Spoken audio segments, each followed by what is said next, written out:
adjust this mic a little bit. That right there. What is up, everybody? I'm assuming that the video is now live, so the VOD watchers, you guys can actually hear me talking now. Hopefully you guys are doing good. 1 second, let me turn this down a little bit. I don't want it to be too loud. I have like a little TV that my wife got me off of Facebook Marketplace. It's now sitting right there. It's like 20 bucks for a smart TV. And it's really small. I mean, it's about yay big. So it's big enough to go on the electric fireplace that I bought many years ago. And I just got like a little bit of some autumn ambience music playing in the background. But I don't want it to be too loud. So put it around right there. So let me drink a little bit and then I'm going to light this bad boy up.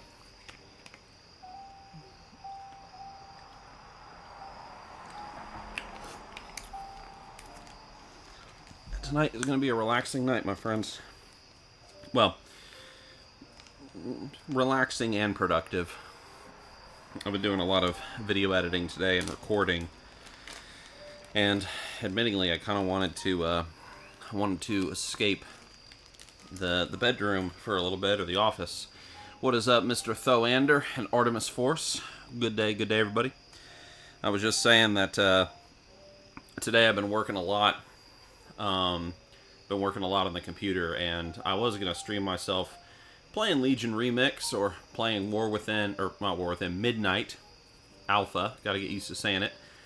But I was like, man, I just really want to get off the computer, so I decided that I was not planning on making today a Cigar Lounge night, but you know, it's never a bad day for a Cigar Lounge night. You know what I mean? Have I been cleaning that mic out with my ass crack? No. Why? What's wrong? Was it really loud or something? I have it closer to me than usual. Nixxiom, where have you been?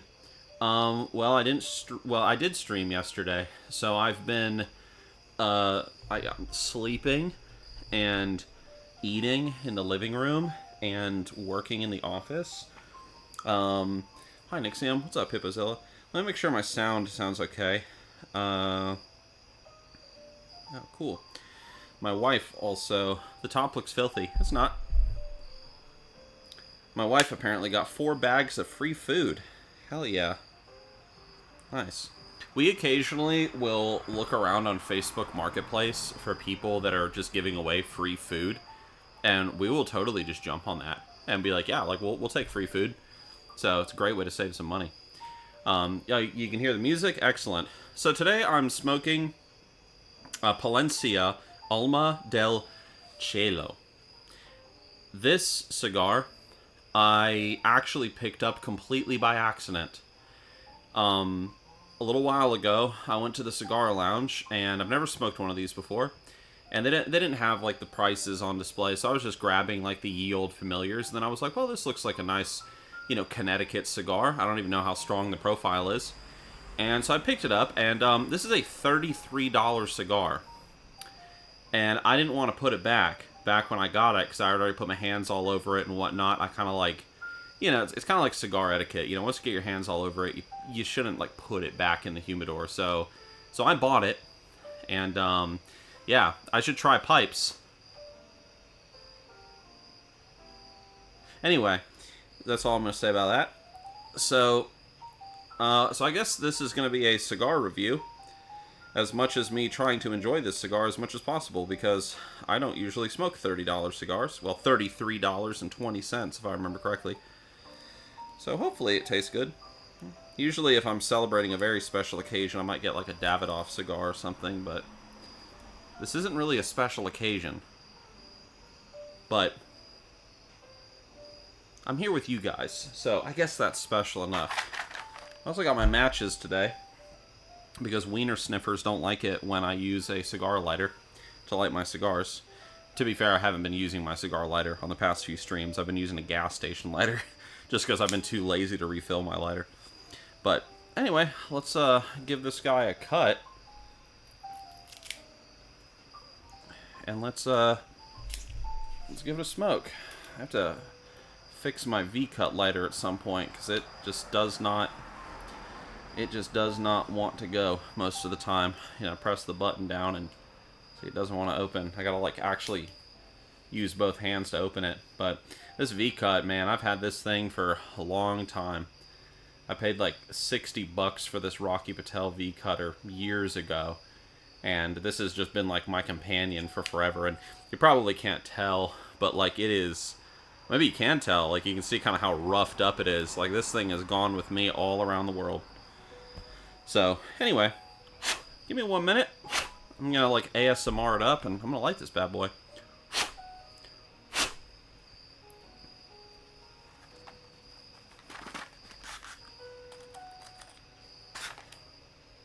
And we're gonna light it very fancy as well.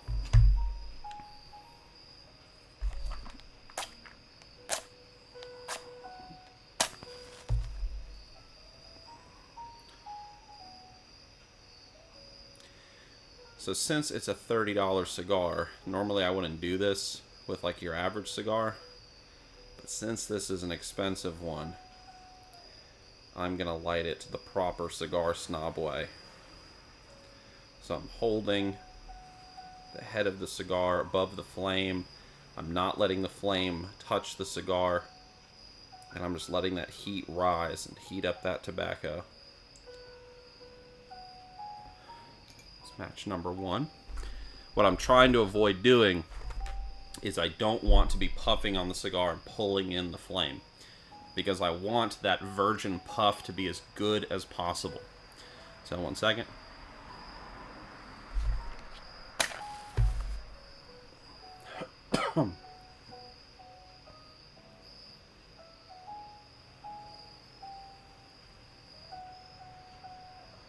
It's like a ritual, dude. Gonna teach my son how to do this one day.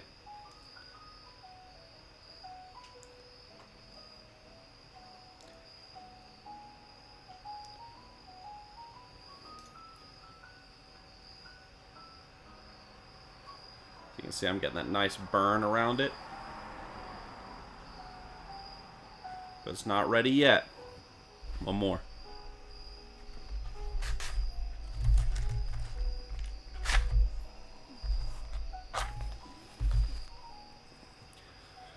Just like lighting a match, you do the 3-pinch technique. Or, excuse me, lighting a pipe.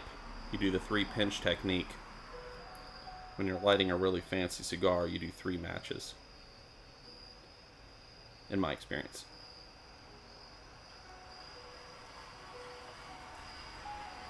But again, I only do this for like expensive cigars, because I want to really enjoy them, you know what I mean?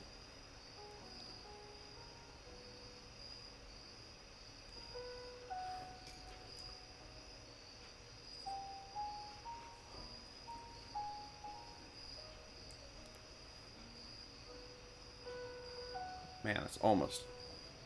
That is a perfect light.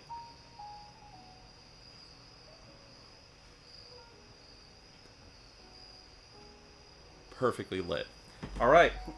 Virgin puff, here we go.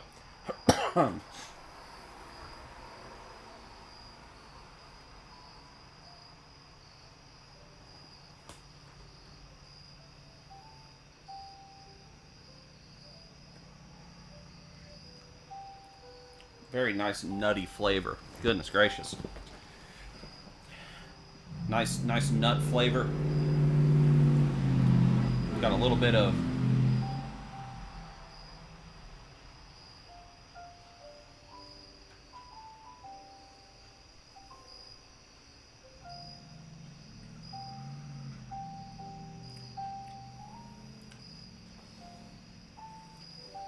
got a little bit of a caramel taste in there, definitely. Bit of oak wood. Nuts, oak wood, caramel. That's what I've got on this virgin puff, and it is nice. Very, very nice. Draw isn't too bad. It's not a super smooth draw, so it's not like a draw that, you know, it's like you're sucking through a straw. Like, you know, the binding is so loose, you're just like pulling all the smoke in. But it's also not so tight that it's, you know you're sucking a golf ball through a garden hose, as the expression goes from Full Metal Jacket. It's actually just right. So this is good.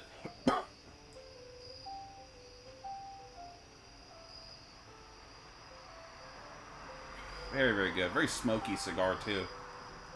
Everybody loves smoky cigars, man. We're all cloud chasers. It ain't just the vape people, dude. It's also us. We love those smoky cigars, blowing those big clouds, blowing big smoke rings. I hate ads. They're ass cancer. Dude, you gotta subscribe, man. You gotta give that Twitch Prime, bro. And that's it. Pyrosius. Look at that wall text. This is, I don't even need to read one word of this wall of text right here to know it's going to be the most degenerate filth that I have ever read. Here we go. A couple of weeks ago, I woke up at 3 a.m. feeling sick. I rushed to the bathroom, and my puppy followed me. As I began shitting myself, I started simultaneously feeling nauseous and started to throw up as I unleashed a brown torrent into the toilet. I threw up all over my dog, and they absolutely loved it. They were licking themselves and were slurping my vomit off the bathroom floor while I finished taking my massive dump. It was crazy.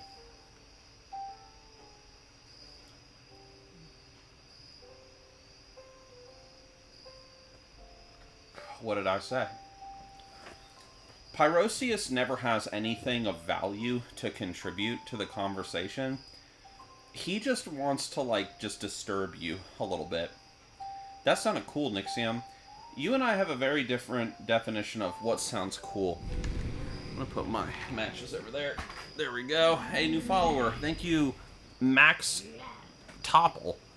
Thank you very much. Oh, yeah, I guess I should, like, say that I'm streaming on Twitter. One second. Also, Potato Sheep 92. Thank you very much, man. Thank you.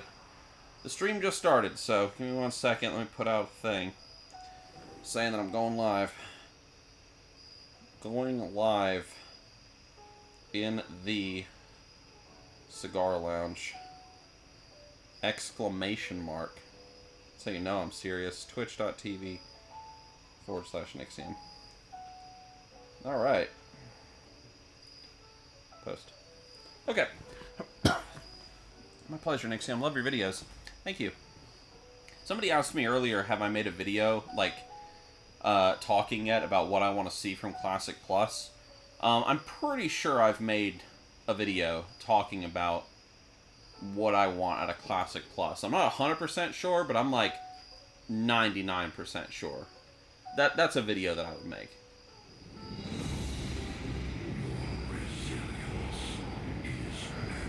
Pyrosius. There he is, dude.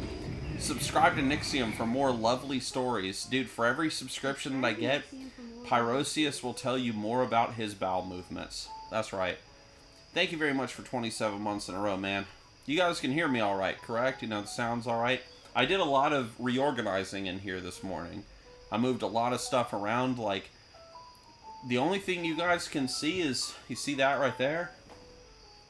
That's an ash bowl right there, but it's shaped like a tobacco leaf, and it's made of wood.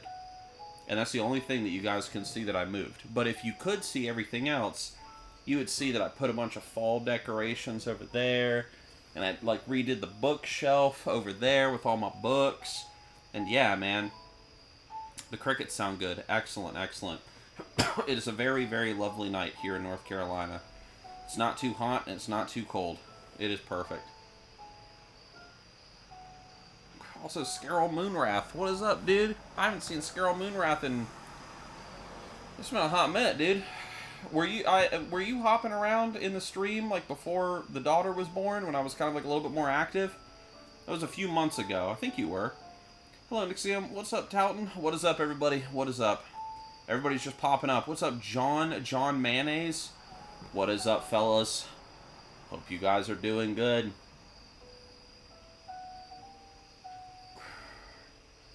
I am smoking a very fancy cigar tonight, and so far it has been very, very good.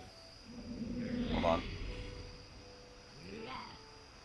A very, very well-earned treat, because today, ever since I woke up, man, it's just been grinding on the PC.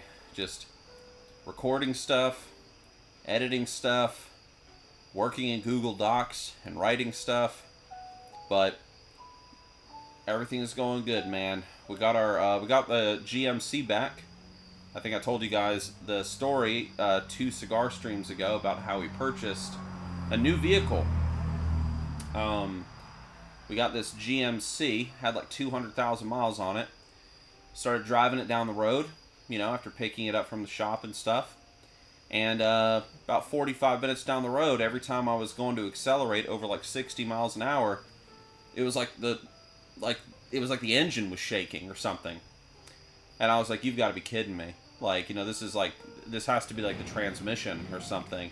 And if the transmission is gone, I mean, that's like a $4,000 or $5,000 fix. So it's the ignition coils. I don't know. So so it kind of just sat for a while. We didn't do anything with it. We were trying to sell or resell it on Facebook Marketplace to get our money back. But then my mom came over one day. She came to visit her granddaughter, and I mentioned the whole GMC situation. And she was like, "Oh, well, take it to like your local mechanic, and whatever the heck they say it's going to cost to fix it, I'll pay for it." Because my mom's about to move away. So she wants to, make sure that everyone's happy and well off before she leaves. She's moving to Africa.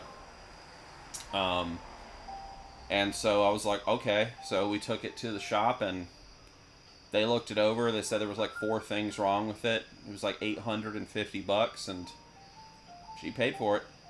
So I drove it back. It's currently sitting in the driveway, and I'm not able to drive it around to properly test it because it doesn't have a license. It doesn't have a license plate.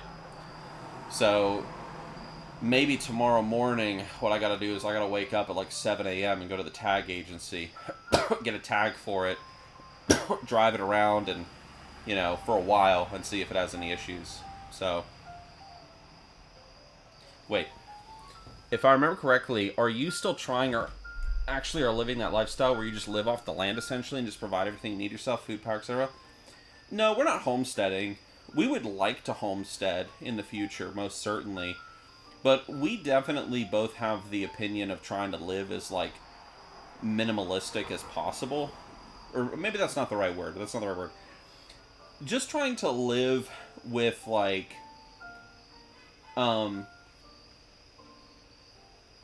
me and my wife are not very extravagant people. We're pretty simple. The most extravagant thing that I spend money on is cigars, and that's it. And then every now and then, I will buy a book or something. By the way, Malfu22, thank you very much for that Prime Gaming. I did not miss you. I just got off subject for a second. I need to slow down. I'm actually... Alright. I'm coning my cigar a little bit. I gotta smoke it a little slower. It's very good though. Anyway, what was I talking about? Yeah, so me and her, we don't really live very for me, I'll never buy a new vehicle. What I'll do is I'll go find a vehicle that was totaled in an accident and was rebuilt, and spend $4,000 for it, and that's it. And I got this new vehicle. Or I mentioned earlier, right when the stream started, that one thing that my wife and I do is we'll hunt around on Facebook Marketplace for people that give away free food, because people are always giving away free food. And so we'll be like, okay. So she just went out, apparently got 4 boxes of food for us. So we just went grocery shopping, and it was completely for free. Buy everything at the dollar store, yada yada yada. And usually what we'll do is maybe once a year we'll kind of go all out on something. When we got married, we went to Germany for a honeymoon, and at Germany, we went all out. We stayed at a nice hotel called the I think it was called the Rheinischer Hof in Garmisch-Partenkirchen. Very, very nice hotel. Loved it. Saw so much German dick. It was great. Anyway, so saunas and stuff was awesome. So we'll go a little bit all out every now and then, but really we have bigger financial goals and stuff. So we try to be as, especially now, man. Everything is so expensive. It is insane, dude. You go out for a cup of coffee for 2 people, it's $20, $20 for 2 cups of coffee and a brownie or something. It is insane. And so, admittingly, coffee is still kind of a big addiction of me and hers. So we'll still kind of go out for coffee every now and then. But even that, man, that's something that I really want to kill. And then fast food, I mean, like, you go to like McDonald's because you're driving around all day, and McDonald's like $25 for 2 people. Like, that's crazy. Everything is so damn expensive. So, yeah. Any reason why my mom's going to Africa? So my mom, for those that don't know, my mom does a lot of like missionary work over in Africa. I've been over there myself, like, and I've kind of like helped a lot in the background with like building schools over there. Recently my mom and this lady, and I helped a little bit, but not really. I'm not going to give myself any credit. They built a hospital in Kenya. And so she's been doing that for a very, very long time. And I thought my wife was home. Yeah, and so, I've been over there. I've done, stuff in the third world. It was cool. And my mom just really loves it over there. Like, I would never move there, personally. I think it's a little too... It's kind of wild over there, dude. Like, if you've never been to the third world, I mean, it's a bit wild. So I would never move there, but my mom loves it over there. That's where she wants to die. And so she's like, I'm going. So, like, see ya. So we're like, okay. Alright. Hope life is well, homie. Life's good, man. Life's pretty good. I got some struggles going on personally. Like, I got bills to pay, and I got like little dramas and stuff happening in the background, but nothing too like, nothing so overwhelming that it's breaking my spirit. Challenging myself to do a lot more content on YouTube recently, not just on the main Nixxiom channel, but maybe some of you guys have seen that I started a new YouTube channel called Nixxiom's Cigar Lounge. I've been uploading the VODs onto that channel of these particular streams, but every time I do one of these streams, I also do a highlight video, and I upload it there. And I want to actually do some more cigar content on that channel in the future, whether it's reviews or, like how to light a cigar, how to choose your first one, tutorials, stuff like that. So I started a cigar channel, and me and my friend Exiled Ranger, he pops up in the chat. We're currently talking about starting a Lord of the Rings channel, and I'm about to paint a ton of Necrons, dudes. Like, I have like this one dude, and he's a friend of mine, and he's your typical Warhammer fan, dudes. Like, he loves Warhammer, he loves to spend money on the models, he doesn't really mind assembling them, but man does he hate painting them. Like, he's not artistically inclined, and so painting them, like, he ain't doing it. So every time he gets Warhammer models, he comes over here and he asks me to paint them instead. And so he's got, like, I don't even know. I think he's got, like, like 70 to 100 minis that he wants me to paint. Most of them are just little soldiers. Some of them are, like, bigger units. And it's paying pretty good. I might make, like, I don't know, we'll see. It's like $30 for like a mini, and that can go up to like 50 for like the bigger units. So I mean, I might make like $1,200 out of it for painting all that. So I guess you could say I'm a professional Warhammer painter. In some respects. I've painted for him before, and he really liked the stuff, so I came back again. But yeah. How much pre-experience does one need to have to do missionary work, like help build a school? I've never built anything in my life, but I feel drawn towards missionary and volunteer work like that. I don't think you really need to have any experience, dude. I think, like, all you really need is just the, like, there's tons of organizations, both in the country and out, that, are focused on building schools, hospitals, doing whatever, feeding the homeless, providing shelter, whatever, for, like, those in need. And you can get involved with these groups, whether it's like, your local charity, your local church, or whatever. And I think the most important thing is, like, do you have the humility to learn? Because, like, when I went over there, like, I don't know a damn thing about, like, building a school. So, but my dad has worked for Habitat for Humanity all of his life. So my dad, I mean, he'll build an entire house by himself in, like, a month. No problem. So when I was over there, it's just a matter of like listening to him and like the team like telling us this is what you got to do and this is how you do it and blah blah blah. And I think that's the most important thing. And then you just slowly learn the skills yourself, and then you can start applying them to other areas of your life. So I would definitely not say that you should just get on an airplane tomorrow and just go try building a school out in Cameroon, Africa. I wouldn't say that. But you could definitely get involved with like a group that does it, and you could help them and learn the skills. And then maybe you can go and start your own thing one day, because that's what my mom did. So, and now she wants to move over there. So, yeah, when I make 40K lore videos, I really enjoy Platinum WoW stuff. I love to see you make similar content.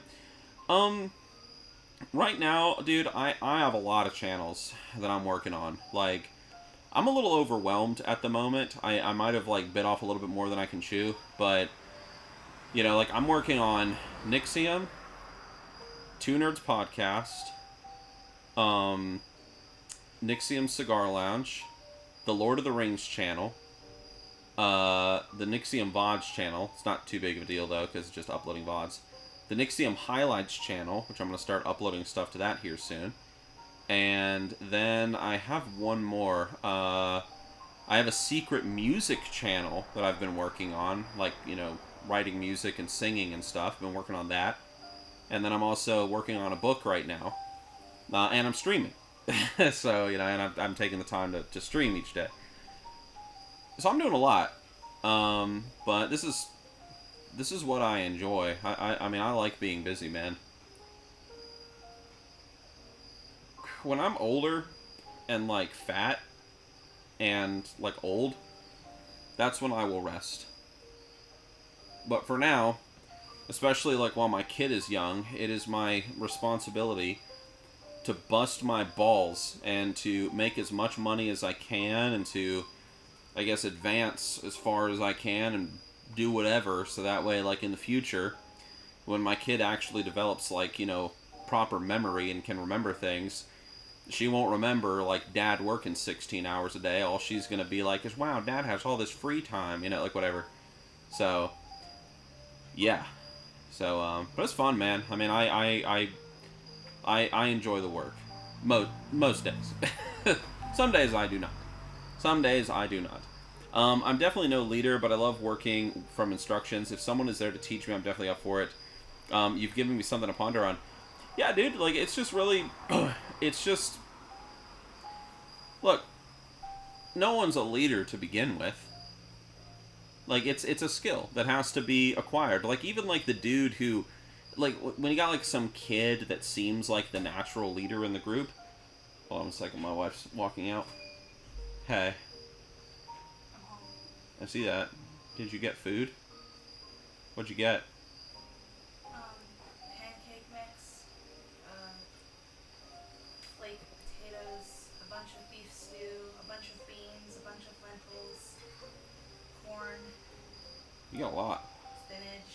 Is this all, like, in little cans, or... Oh, wow. Which is kind of better. Yeah. Except the spinach. I don't know how I feel about that. Right. Oil, Nice. for cooking and baking. But it's corn oil. I've never worked with that before. Corn oil. Yeah, I didn't know that existed. Okay. I'm excited about the stew, though. That's like a whole meal right there, so Okay. it's kind of nice.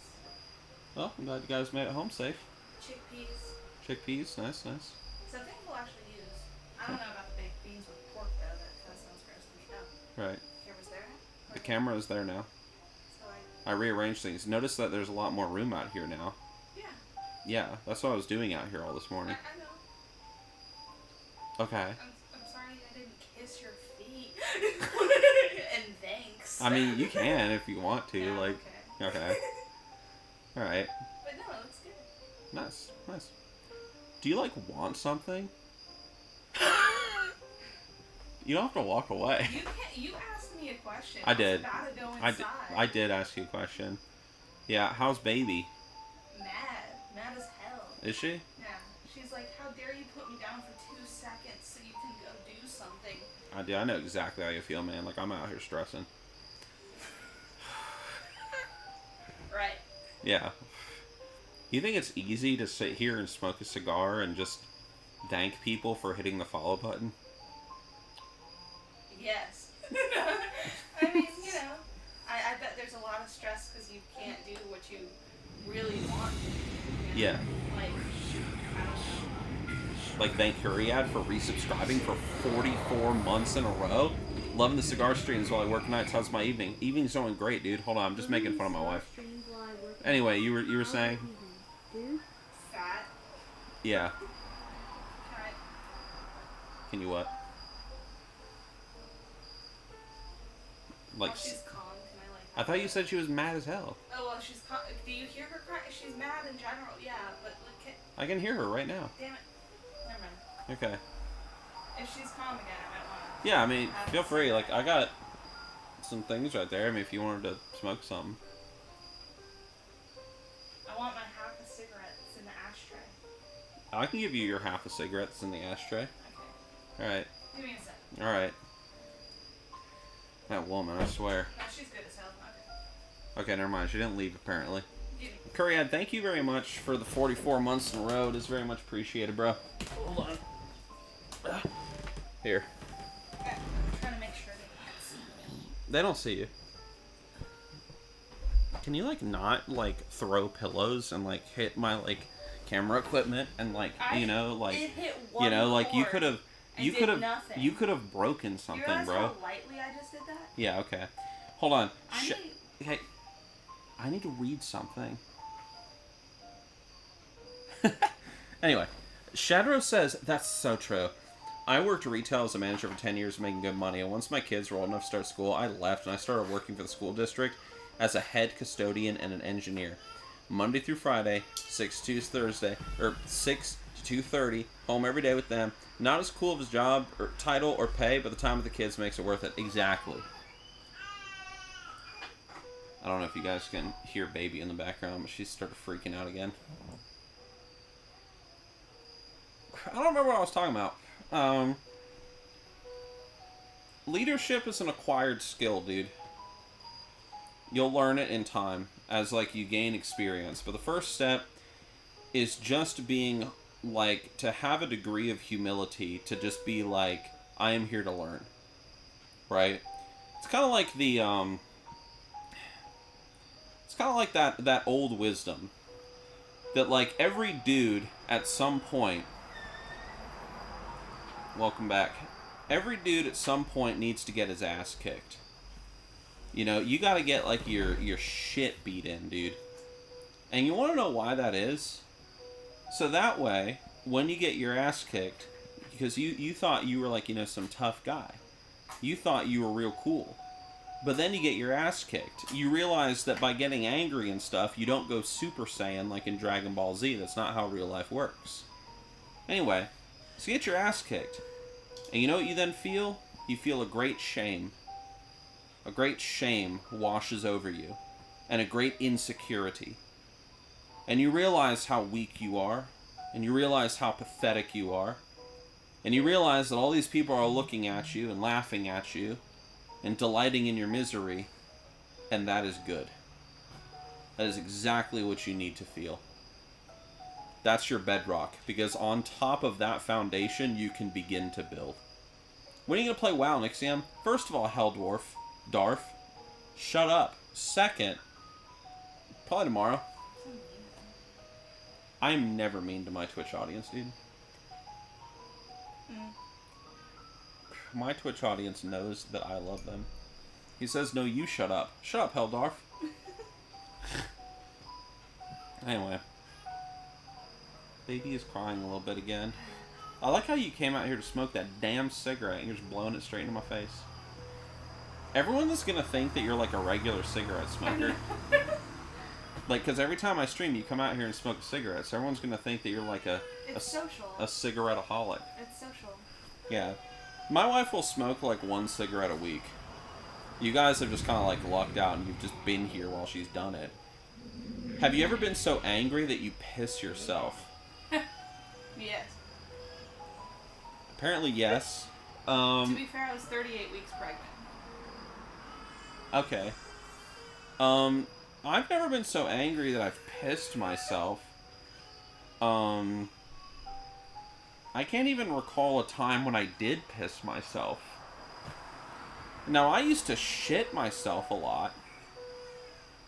You know, like, I used to go, like, when I lived at home with my parents, I used to go into their bedroom and I would hide in their closet, and, like, their closet door had these, like, rivets or whatever it's called, so you could kind of, like, peek through it a little bit, and I would stand there at the door, like, just like this, and while standing there, I would just shit profusely into my Superman underwear. And then what I would do, is I would then walk out into the kitchen where my mom was, and I would say, "Mom, I need to be changed." So my mom would take me in, in the bathroom, take off the underwear, toss the turd into the toilet, wipe my ass for me, and all was great. So I used to do that back in the day, I think I stopped doing that. I don't know, I think I was like 17. Something like that. But no, I can't say I ever pissed myself. No. Pyrosius, no, I don't want to hear that story. but thank you. Thank you for offering. On a more serious note, I have continued my readings of the Fellowship of the Ring. This morning, I got to come out here for a delightful 6 minutes, and I got to read before baby started freaking out. Brother, what? So baby started freaking out, so I kind of had to stop. But the point is, I got to read a little bit more, and I was happy about that. What do you want, Scarol Moonwrath? Got this cookout shake, man. This will be my cigar for the night. Dude, Lord of the Wild. Earlier today, I was tempted to go get a cookout milkshake. I was. I hope that you got a chocolate chip mint milkshake, and not some, like, low testosterone, like, baby tier BS, like, other milkshake. Right. Ooh, the moon is really full. Wow. You guys seen the moon tonight? It is, like, big. That's cool. 17 young. I still haven't stopped doing that, and I'm 30. Yeah. I have some oats. I have a feeling that Scarol's gonna write, like, a big wall of text. Brother, I got vanilla. I won't even lie by the light of a loon. You got a vanilla milkshake? How basic, dude. I don't mind a vanilla milkshake, but I like it when they, like, mix in, like Oreo pieces. I've been a little bit on an Oreo kick lately. Can I ask you guys a question? So, like, tell me if this is weird. So my wife, and pretty much anyone that I've ever dated or been friends with, thinks that what I'm about to say makes me a complete freak. Sometimes, every now and then, I will go to the grocery store, and sin will enter my heart, and I will buy a box of Oreos or Chips Ahoy, whatever. What I then do is I will then go home and I'll proceed to have some milk and cookies. Well, apparently the way that I eat milk and cookies is disgusting, because what I do, and what I've always done ever since I was a child, is I'll take the cookies, let's say Chips Ahoy for example, I'll get a handful of them, and I'll get a cup, and I'll put the cookies into the cup, and then fill it with milk, and then wait like a good minute or so until all those cookies become like mashed potato tier slop inside of that cup. And then I just drink that. And every time I've done this in front of someone, they have lost their minds. Like, what are you doing? And I'm like, well, I don't want to just be sitting there like, it's too much work. So I just, like, that's more gross than my story. How is that gross? Like, it's literally what you're doing. Like, you're just, I'm just saving the effort. It's called working smarter and not harder. Like, I don't understand why people have always been, oh my goodness, there's the wall of text. Scarol said, no, but I did earlier, which was, I was here about 2 months ago last time. Recently, I've been busy moving out with my dad temporarily. Right now, I'm trying to sort out some stuff and move out to my own place ASAP. Birthday was also on the 29th last month. Doing pretty alright in general, just lots of stuff to do. Not sure if you read that. No, I completely missed that. Well, Scarrow, good luck, man. Good luck finding a place. I don't know, like, where you live, or, like, where you're looking right now, but, I mean, people are always, I mean, if you're desperate, I mean, people are always looking for roommates on, like, Facebook Marketplace and stuff. Yeah. Valid crash out. That is horrendous. How is that horrendous? Same city. You're in Charlotte? How long have you been in Charlotte? Unless I'm forgetting something. Why are you laughing? Maybe no, in Finland. Oh, okay. See, I was like, what? The fuck are you? Because I was gonna say, aren't you like in Sweden or Finland or something? Like, okay.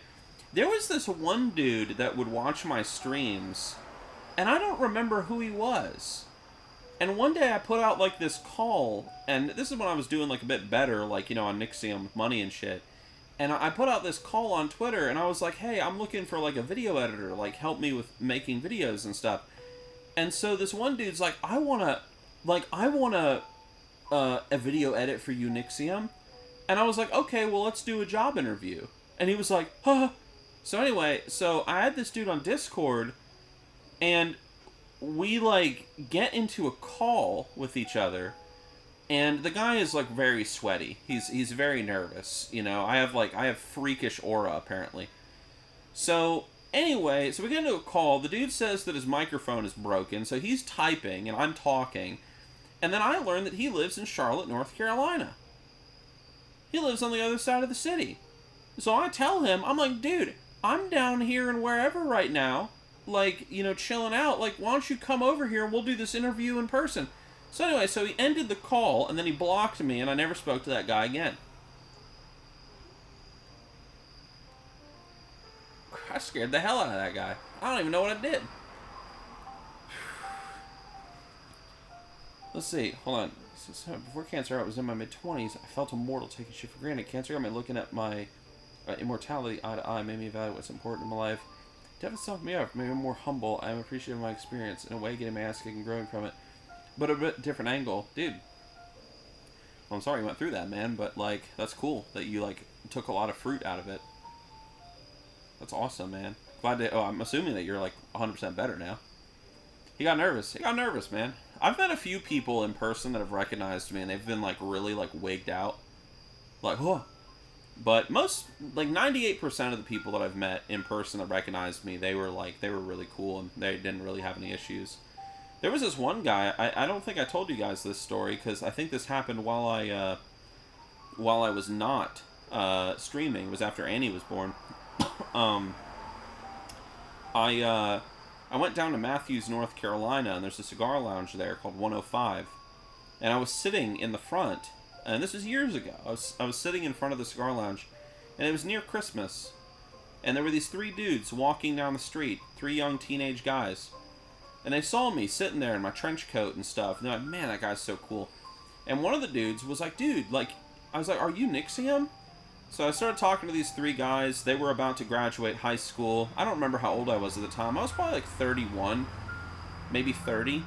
So they asked me, like, for some advice. Like, hey, we're about to kind of enter into the greater world. What would you recommend that we do? So I spoke to them for about a good half hour, and then they left. And then, like, 3 years... No, it's a true story, because, like, however many years later, it was only a few months ago, I was sitting outside of 105 again. I met with a friend there, because it was, like, a common meeting point. And this one dude was chilling out there, like, in the corner, like, smoking. And he walked up to me, and he was like, hey, man, I don't know if you remember me, but blah, blah, blah. And he was this guy, one of those dudes. Absolutely fake. It's a true story. There was one time where I ran into this one guy in, and to conclude that story, I got to talk to that guy for a good hour after that, and he was doing really good. There was one time I met, like, this one dude in Walmart that he was definitely tripping on something, and he recognized me, and I mean, he looked like he had a big old coat on. He looked like he was stealing stuff, and like, it looked like he was in the middle of a heist, and he came up, and he was like, dude, he's like, oh my goodness, you're Nixxiom. And he, like, shook my hand, and he was, like, shaking and stuff, but not in, like, a, like, I'm afraid kind of way.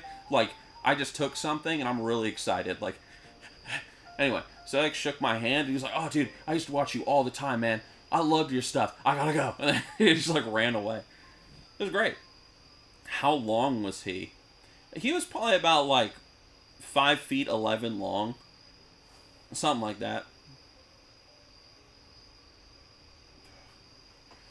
Getting to meet a fan after lots of times had passed. It was pretty cool. He said, if I remember correctly, that he was trying to... I think he said that he was trying to become an electrician. Because he took the advice that I gave him. It's the same advice that I'd give any, like, young dude that's, like, getting out of school. Don't immediately go to college. Screw college. Nowadays, college is completely useless. But, you know, I digress. That's another topic. But don't immediately go to college, because you probably don't even know who the hell you are. You don't know who you are. You don't know what you're interested in, blah, blah, blah. You don't know what enchants you. So, my advice is to travel for a little bit. Like, go work a crappy job working at McDonald's or Kohl's or wherever and take great pride in it and learn how to save money. And then after you learn how to save a bit of money, then what you want to do is you need to learn that we live in a currency-based system. You need to learn that we are not on a gold standard anymore, and you need to learn that in the American system, and I guess Europe as well, that the more money that you have sitting in the bank, the more you are getting screwed over by the system. You need to learn how to invest. So after you learn how to invest, whether it's in the stock market or real estate or just, you know, whatever, in business, after that, take some of that money and travel for a little bit. And do it alone. Don't go with your friend. Don't go with your girlfriend. Don't go with your mom. Go by yourself. Go to a country where nobody speaks your language, or where English is the second language, and spend some time there. Spend time there and get immersed in a different culture, and get immersed in a worldview that is not yours. I remember going to Sweden back in the day, back during this time in my life. And I grew up in the Bible Belt of the United States. And I remember sitting with a man named Joachim. That was his name. I remember his name because I always called him Dovahkiin in my mind to help me remember the name. I'm sitting with Joachim, and I probably told you guys this story before, so maybe this is a repeat, but it's been a while since I've told it. And Joachim's asking me all these questions. He's an older man. He's probably in his 50s. And he's asking me questions about what is it like growing up in America, especially in the Bible Belt of the United States. Very Protestant, you know. I'm telling him what it was like, you know, what's it like going to a Baptist church and all that good stuff. And he says, he goes, you know, we do not believe in Jesus here in Sweden. He's like, I have never truly believed in Jesus, but there was one time where I felt like that maybe, just maybe, Jesus. And so what I did is I prayed to Jesus as a young man, and I invited Jesus to my birthday party, because it was my birthday next week, and Jesus did not show up to my birthday, and I have never believed in him since, and I know that he is not my friend. The point is, go and get immersed into some crazy new worldview for a little bit, and it's like, okay, you know, dude was a Viking. Anyway, so I was like, so anyway, Swedish people are crazy. Anyway, so Joachim is just like me. Yeah, he worked in sewage. He is the dude that like climbs under the buildings in Stockholm and he cleans the poop.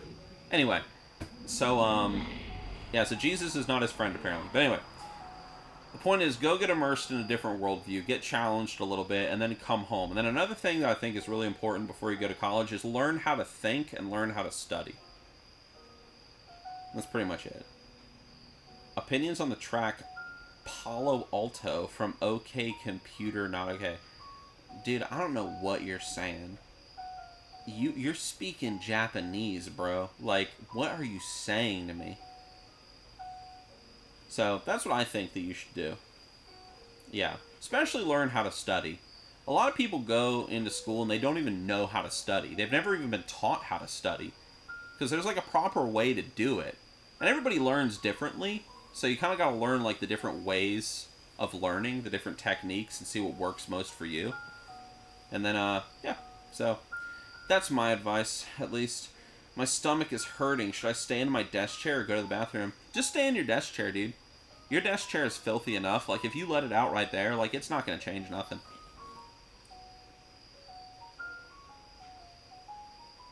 Do I consider the United States a good country to live? Yeah. I wouldn't want to retire here. Well, I could. But yeah, I mean, the U.S. is great, especially when it comes to like making money. I mean, it's very easy to make money in the United States compared to other countries. It's very easy to start a business. It's easy to like do investing. Like you can download Robinhood tomorrow and just like and start investing $100 and build it. It's easy to get into anything here in America. So a lot of times, like I knew several like European friends back in the day that had moved to America, and they were just here to make money. And then they were like, okay, like I'm gonna make my fortune in America, and then I'm gonna go back home and retire back in Germany, or like in the UK, or like whatever, because I wanna be buried in the land of my forefathers, not over here. And I'm like, okay, so. Yeah, I mean, it's nice. I mean, it's not as expensive. If you want to buy a home, like in the UK, for example, like I'm sure there's some Europeans watching the stream right now, it's expensive. Whether it's UK, Germany, like it doesn't matter. I do like, however, that there's like this trending thing now where young people have realized that it is pathetically cheap to live in Sweden if you get a cabin in the woods. Like, you can go to Sweden and get a shitty cabin that was built in, like, the 1800s or early 1900s or whatever, and you can buy that thing for, like, $20,000 and have your own house. Now, it don't got heating and cooling and stuff. You're going to have to be chopping firewood and whatnot for winter, but you'll have land, you'll have solitude, and it is very comfy. And, dude, even I've looked at that. I'm like, holy crap, like, Airbnb, dude. Like maybe one day if I got the money, like go buy that and fix it up, make it look nice, and make it an Airbnb, and go over there like in the summertime or the winter time or something. That'd be kind of cool. But maybe one day if I like if I hit the jackpot, and I win the lottery. But yeah, so it's expensive, to live over in Europe. So, and it's obviously a lot cheaper here. It depends on the state. If you're in California, it's gonna, you gotta literally sacrifice your soul to the devil to live in California. But, here in, like, North Carolina, average home price about $350,000. Me and my wife, we're talking about the idea of maybe moving to South Carolina, where, like, your average home is maybe about $300,000, so a bit cheaper. Talked about moving to Michigan as well. That's a lot further north than here. Kind of your median home cost is about $250,000. Up there, so a lot cheaper. My sister's also up there. But we'll see. Because it's expensive, man. North Carolina it's a very beautiful state. It's great living here, but at the same time, like it's expensive. So, do I still play WoW? Yeah, I was playing WoW yesterday.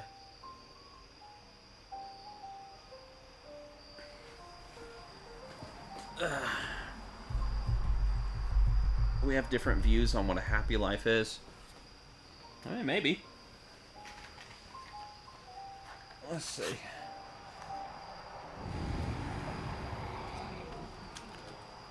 I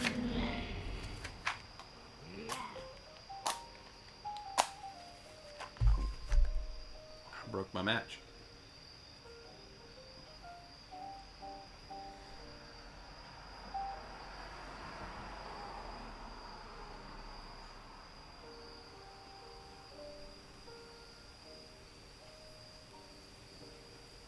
Very good cigar so far. Very much enjoying it. Yeah, I still play WoW. I was playing yesterday, the Legion Remix. Tomorrow I'll probably play the Midnight Alpha. Or maybe I'll play more Legion Remix, we'll see. But today is kind of just like a big... Today's just kind of like a big work day. This is my break. Just coming out here, smoking a cigar and just chilling out with you guys. So... Lots of video editing to do. Probably be up till like 4 tonight. It's one of those things. Do I only play WoW? No. I'm actually, this isn't a video game, but this Sunday, I'm going to be starting a new D&D campaign.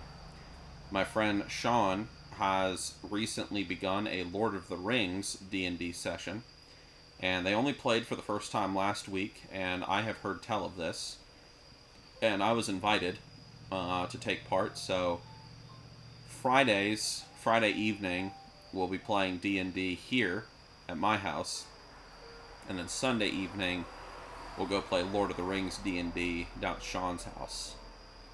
Yeah. Do I enjoy drinking or eating anything while you cozy up? I like drinking out, like, I like drinking, like, Red Bull. Or, like, a coffee, you know? I'm kind of like a basic, white, blonde, dumb bitch. In the sense that I really like to play games while drinking a pumpkin spice latte. That's right. Also, if I was living in medieval times, what would my profession be?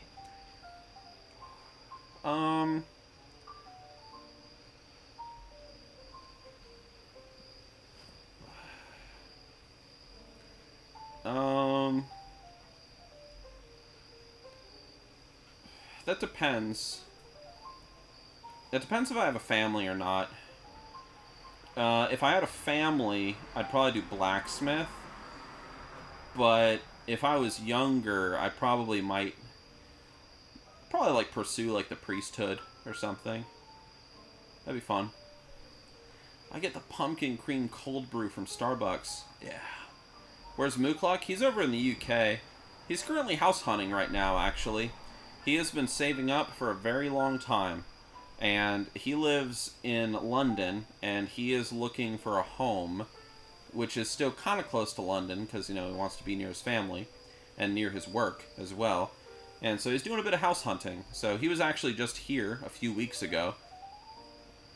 And, we got to take him all across North Carolina, and also while he was here, me and him did a little house hunting for him online on their equivalent of Zillow or whatever, and man, is it expensive over there. Like, unless you're like out in the countryside, obviously, with like no access to public transportation, like, then it's pretty cheap. It's not so bad, but man, is it expensive over there. Being a carpenter would be cool too. Carpenter would be awesome. I like working with wood. I'm currently doing like this big wood burnt image for a friend of mine. It's a I'd go get it, but I'm too lazy. But like it's like a big what's the word I'm trying to think of? Not a plate. Well, it's like a plate. Tablet, whatever. Yeah, it's kind of shaped like that. Kind of oval shaped, rectangular, whatever. And he wanted me to do a big wood burnt image of the god Thor striking down the world serpent in it. So I'm currently working on that for probably about 15 minutes each day. So, dude, a custom Harry Potter wand that he burned, dude, that's awesome. I used to do a lot of wood carving back in the day, but I haven't recently. I haven't really had the time to. Just a lot of wood burning. Well, not a lot. I shouldn't say that. That's an exaggeration. Every now and then I'll do a little bit of wood burning. I actually have like the D&D table that we play the game on. It's a big wooden table that could seat about maybe like 10 people. And what I want to do, or what I've slowly begun to do, is I want to wood burn images all across the table. And that is a big passion project of mine that I'm going to be working on in the background for probably a few years. It's a big table. But, yeah. So, that's something that I'm working on, sort of. But I also have, like, a big, like, shed. And, I want to turn it into, like, a proper, like, woodworking place eventually. But that's for down the road. I've actually even thought about the idea of like running some wires out there, and like if I did actually set up a workstation, it would be cool to like stream myself building things like out there. Yeah. Images from the campaigns or one shots y'all play? Images from the campaigns? I don't have any images, but we don't do one shots. My campaign that we've been doing for probably about like a year, well, probably about a year and 3/4 at this point. It's been a long time that we've been playing my campaign. Um, and only recently are they kind of getting to the point where they're kind of solving the first mystery of the game, because my campaign begins on a question.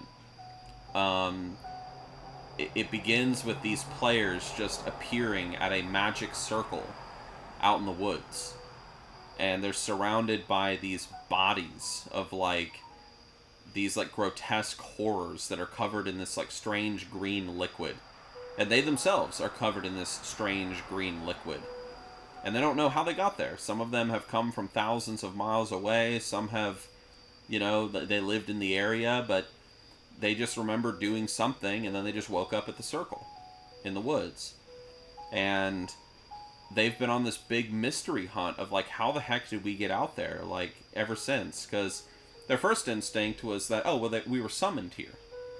So they went and found someone that was actually a practicing mage, or sorcerer rather, and they inquired about summoning magic. But in my world, summoning magic is not really a thing. Like, the greatest archmages in the past were only able to, like, teleport an object, like, probably only about, at most, like, 6 inches. And some of these, some of my players have come from thousands of miles away. So they weren't summoned. That very much is established, and they've been going through this whole mystery of like, where the heck did they come from, and how did they all like appear together? And it's kind of like the common thing that unites them. And I would tell you all the answer to the mystery, but I don't want one of them to potentially be listening to this stream or watching a VOD or something, and then they hear it and they're like, oh. Also, my wife is one of the players in the game, and she doesn't know either, so she's, trying to figure it out as much as the rest of them.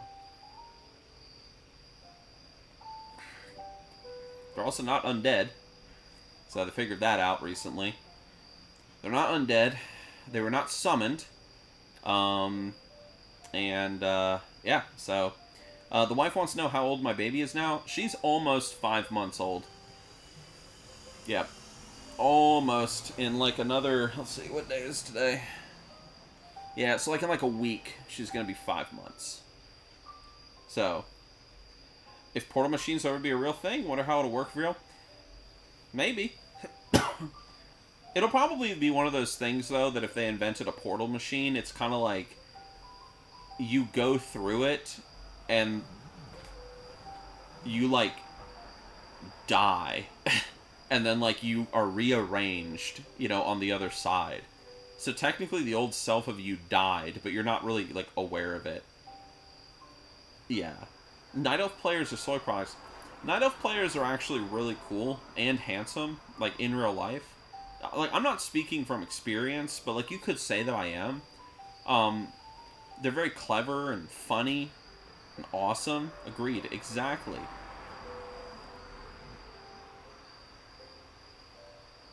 If my atoms are rearranged, am I the same me?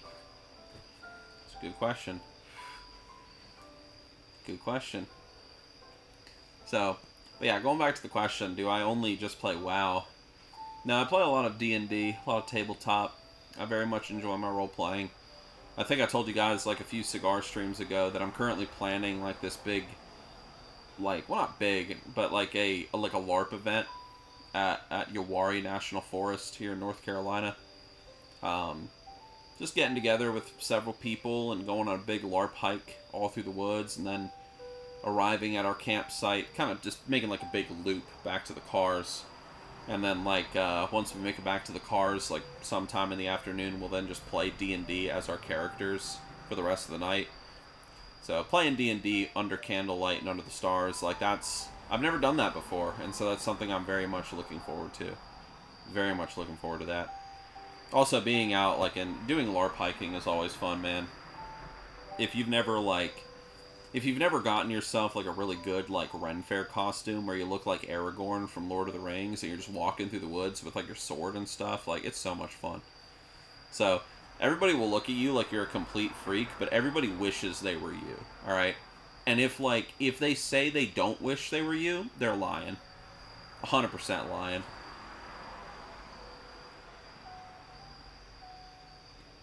Everybody likes to play dress up every now and then. Have a good old time. And go on a big old adventure. I'd actually really like to,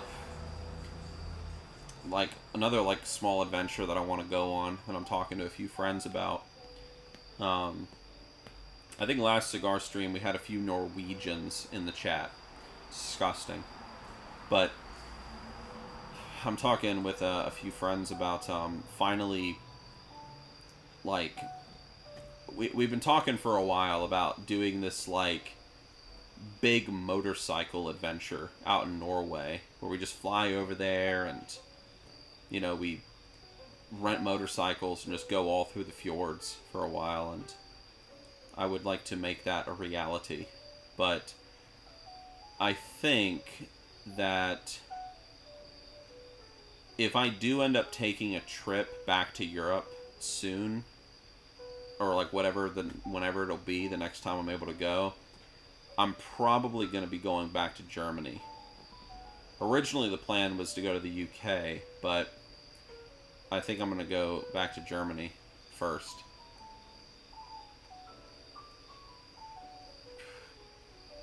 And I'm actually going to go, well, I'm going to go to two places. First, I'm going to be hanging out in Frankfurt for a little while. Just because that's where my dad's side of the family is kind of from that area. So I'm going to be in that area for a little bit. And then after that, my friend Sean has never traveled outside of the United States before. And I feel really bad for him for that. Traveling outside of the US and going to Europe and stuff is great. And he really wants to go to Germany and Scotland. But he really wants to go to Germany, and he was telling me about this. He was telling me about this magical place that exists in Germany. Down in the south, there's this great green valley surrounded by large mountains touched by snow. And he was showing me pictures of this valley one day, and I was like, my friend, that is Garmisch-Partenkirchen. I have been there twice, and I will happily take you there. And so, yeah. So maybe one day, maybe just me and him, or maybe I'll be able to bring the family. We'll see. We might take a little trip across Germany. And then also, I have a friend of mine who he is currently rebuilding a pub in Saxony. Him and his wife purchased a very old pub, and it's completely in disrepair. And they've slowly been repairing it and turning it into a proper house for them to move into and for them to live in. They're currently in Berlin in like a little tiny apartment. And yeah, so maybe I'll also happen up there and go see them. So it'll be a big old trip all across Germany, and so that'll be fun. I'd really like to do that. Has a skid mark ever reached up to the back of your shirt? Just experience this phenomenon. No. That's some WoW shit. Actually, this is me smoking a cigar. I'm actually not playing WoW right now. So, I've already been across Germany once. Like, I landed down in Munich, and it was the first time I went to Germany. I spent time down in Garmisch for a bit, down in that valley. Look it up. It's a beautiful place. Garmisch-Partenkirchen. And then after that, I then took a train from Munich all the way to Berlin. And I spent time in Berlin for a minute. And Berlin is such a fascinating city. I absolutely hated it. Hated every second of it. But it was such a fascinating city because it was so bizarre.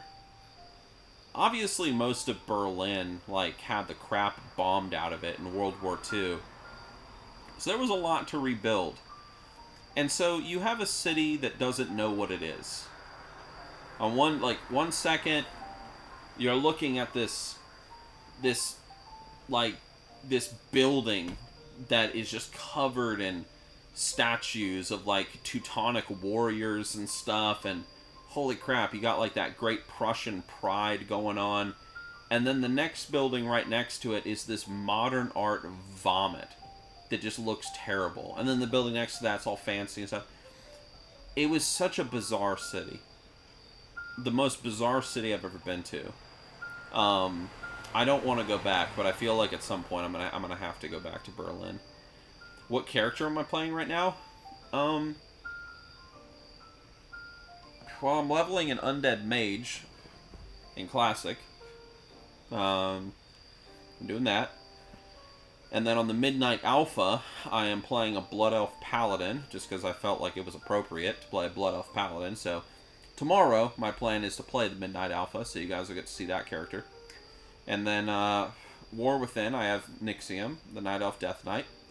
Not really playing the War Within right now, though. Not really interested in it. I think that's it. I think that's pretty sure anyway. I'm not playing Mop Classic. I tried to play Mop Classic. I tried. I made a human monk. I named myself Jolie Bindo after the character Jolie Bindo from Star Wars Knights of the Old Republic. And I rolled around as a human monk for a bit. I got to level 7, and I was like, I hate this. And I logged out, and I never logged back in. And that was my Mop. I just didn't want to play. I had already done the Mop remix. I didn't care. Oh, yeah, and Legion remix, I'm playing a Night Elf Rogue. Yeah.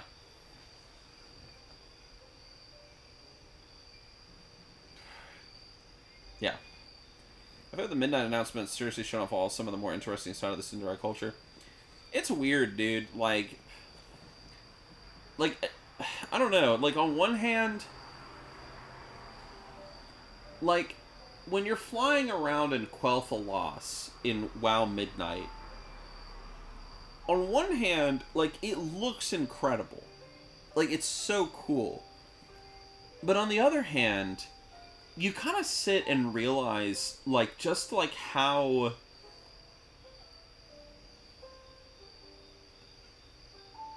I guess just how far, like, WoW has come, and how, like, detached it has become from, like, its, I guess, established lore from, like, its original launch. Like, you go through Quel'Thalas, and there's no Dead Scar anymore. There's not a single sign that, like, the Scourge was ever there. Like, all that stuff from Warcraft 3, there's no sign of it. Like, anywhere. You go down into the Ghostlands, there is no Ghostlands anymore. There's no undead walking around or anything, and you're like, wow. You even go to the ruins of Deathhome, it's just a Twilight's Hammer area. There's nothing there, and you're just kind of like, I don't know, you know, it's just like, for someone like me who grew up playing, like, classic WoW and Warcraft 3 and stuff, it makes you kind of realize that, man, like, we have, like, WoW has come a long way, man. Monk has some of the worst animations in the game. The Monk is just a bad class. It's stupid. Like, well, you know, I shouldn't say that, because, like, the 3 Monk players on planet Earth will get angry at me. It's just not an interesting class. Like, why would you play as some dumbass monk when you could play as, like, a warlock? And also, the monk just doesn't work with any other race other than Pandaren. It's just like, oh, I'm a Night Elf monk. Why? You're supposed to be, like, an Elune worshiper. Like, why are you worshipping Chi, you fucking heretic? You know? Like, an orc. A Tauren. It's just like... It's just silly. You know, it only fits with the Pandaren. So, anyway. What do I think is the most interesting part of WoW lore? See, that's a good question. Finally, someone cool asks a cool question.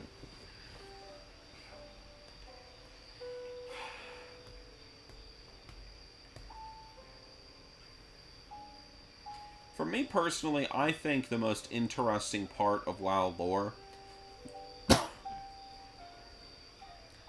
it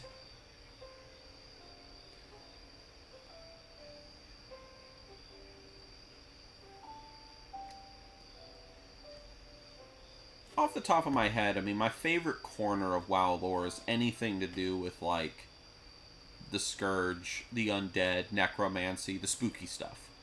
I love that stuff. I think it's great. It's so much fun. And there's so many good stories that have come out of it. Everything from the whole, like, more Latin quest line down in Duskwood to Pamela Redpath in the Plague Lands. It's all so much fun. But there's other things about WoW lore, too, that I find very fascinating. That Blizzard doesn't really explore too much. You know, like, one element of WoW lore, which I felt like Blizzard has kind of, like, forgotten over the years, is, like, especially in Mists of Pandaria. This is just one example. It's their magic system, and, like, how it works. I'll use shamans. In WoW lore, shamans are these... Hold on.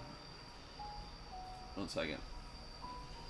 Okay, I thought Amazon was delivering a package. Anyway, shamans are like these spiritual leaders of their little tribes and societies, and they draw their wisdom from two sources: ancestor spirits and the elements.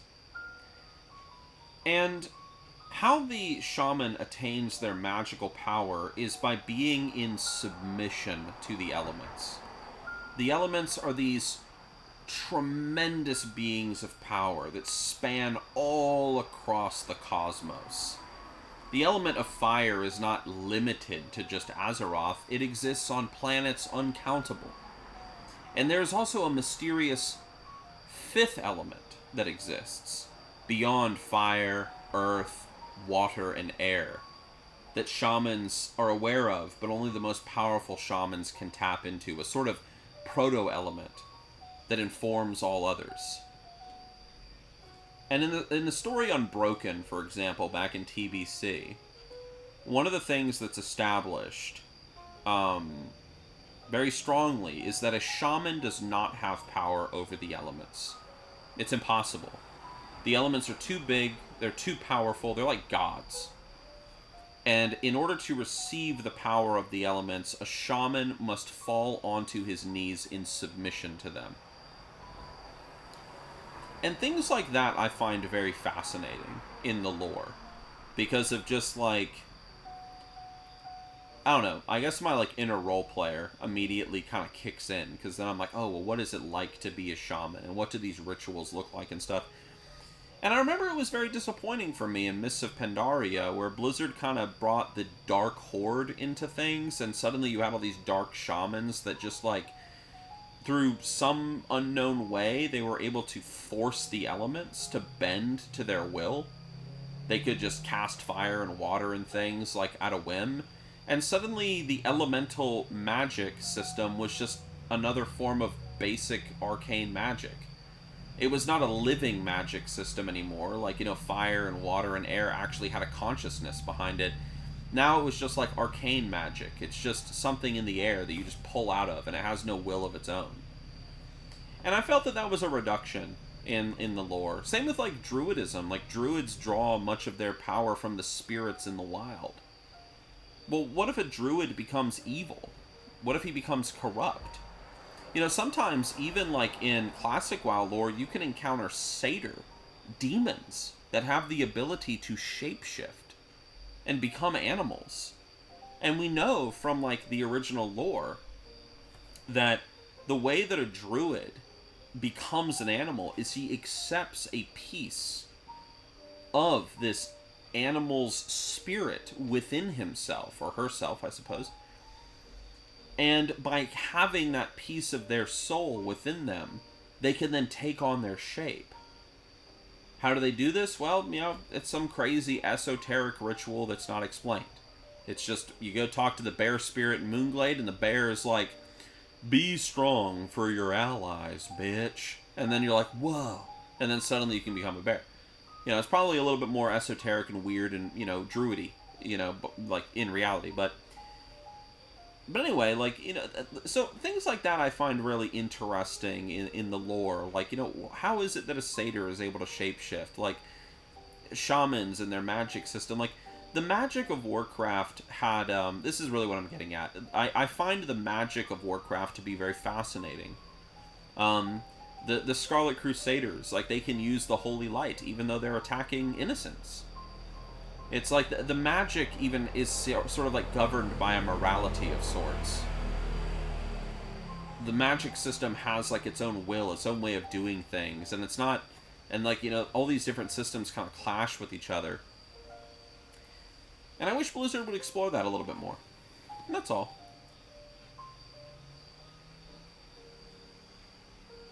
Treading over their established lore rulebook is one of their major transgressions. I don't know. I just, I've described it on a few streams about Mythos.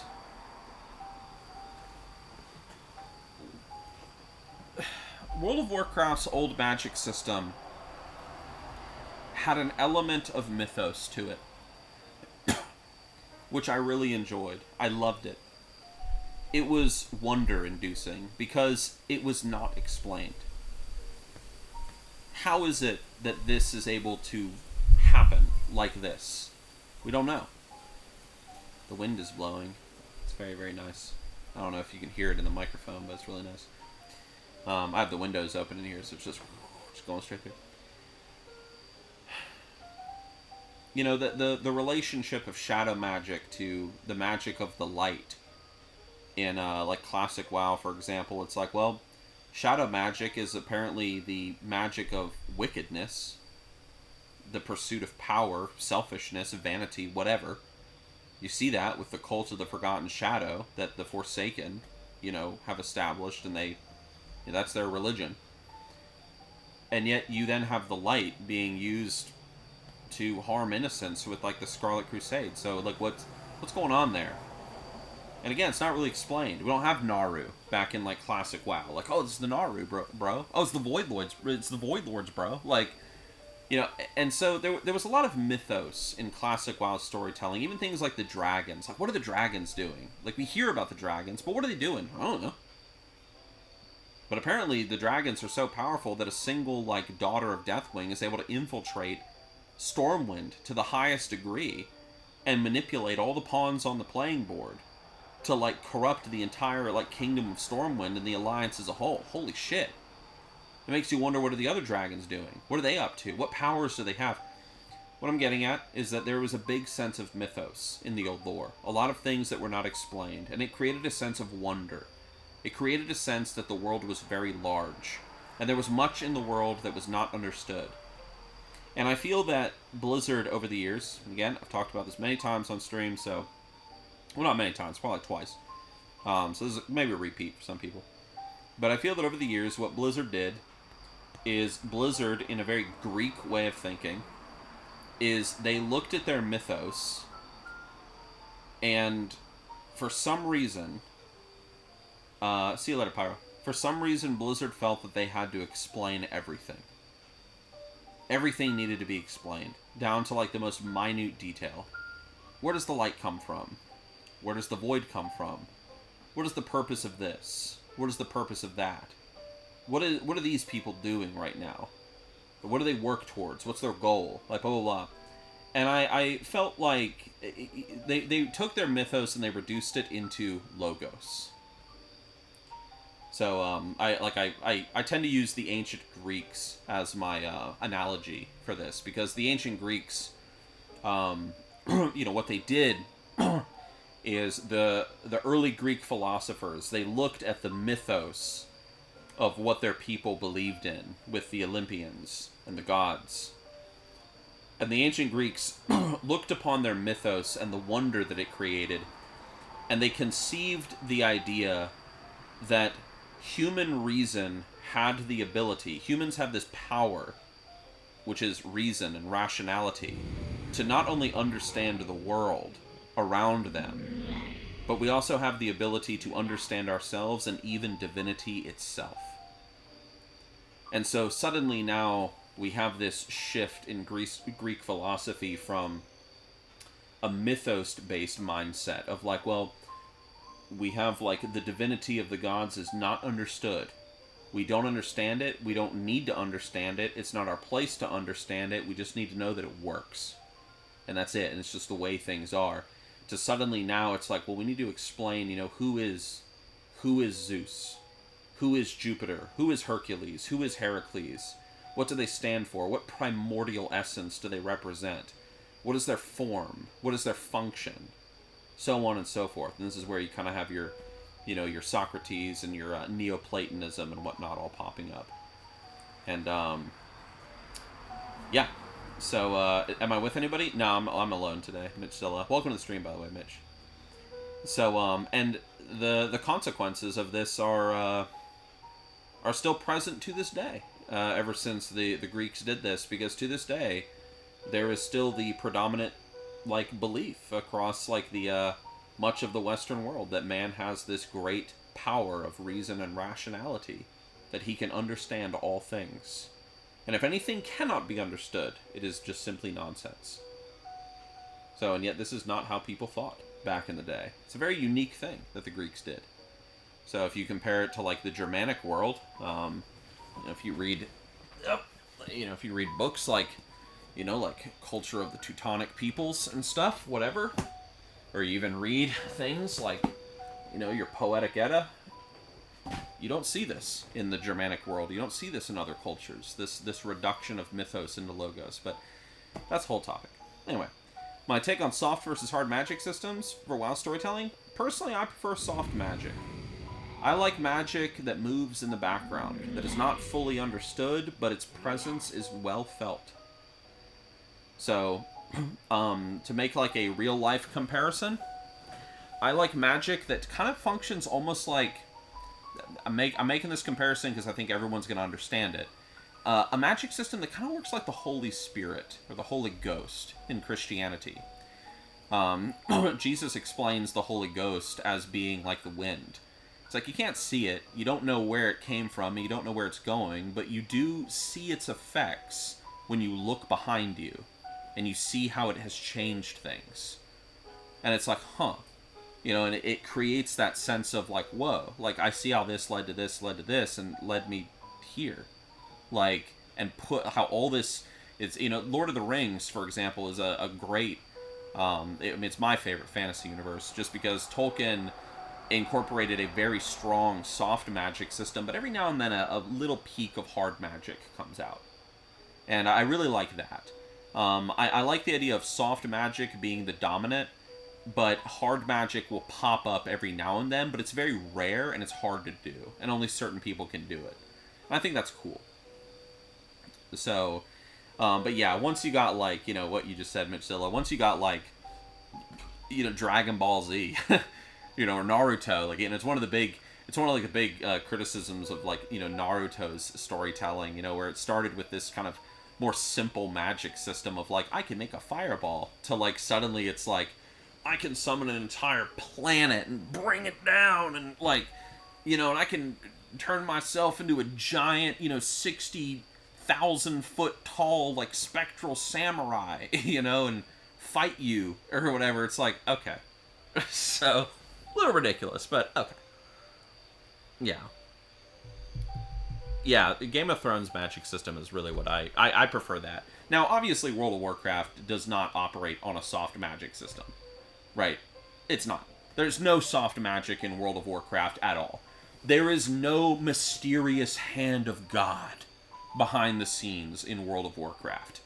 Elune is not moving things behind the scenes with her great divine intellect to make things proceed in one form or whatever, to bring about the fulfillment of her will. That's not happening in WoW. It's pure hard magic, and that's fine. But I do wish, going back to my original point with the shamans and stuff, I do wish there was a little bit more of that. Like, maybe there's a little bit of that soft magic in there. Like, just a little bit.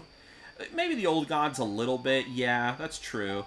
You know, like, oh, they're manipulating things, but maybe. Usually it's just like, we have a character and they've gone bad because we need a new bad guy for the next expansion. And it's like, well, why did they go bad? The old gods. Yes, yes. Yes, genius. Yes, indeed.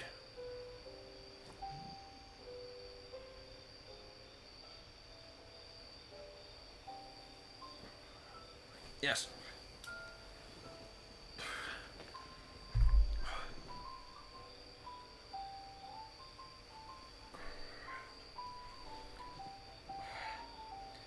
Let's see. Oh, the resurrection in Game of Thrones. Yeah. Yeah. I mean, I think resurrection as like a magic system, like in a fantasy universe. I mean, I think it can be done well, but I think the problem with Game of Thrones is it was too predictable. Like, it was obvious that Jon Snow was going to come back. You know? Sargeras, the Legis of that. Classic WoW had some pretty cool stuff. Yeah, see, that's what I was getting at, Mitchzilla, that, like, Classic WoW had a lot of, like... it didn't have, like... Well, I shouldn't say a lot. It didn't have a lot of, like, soft magic, but there was some in the background. There was a lot of, like, implied stuff that, like, oh, the druids, you know, they communicate with the spirits of the wild, and so, and then by, like, forming a bond with a spirit within nature, you know, with the land of Atir, like, they are able to take on that spirit's form. Well, does that mean that a druid can take the form of a worm? Or a fly? What about an eagle? You know? And you start asking questions like this. Have I ever been to Berserk? I've watched the 1987... Hold on, there's a loud friend going by. I watched, like, the 1987 or whatever Berserk. It was really good. I really enjoyed it. I liked how, like, Berserk just kind of, like... Here he goes.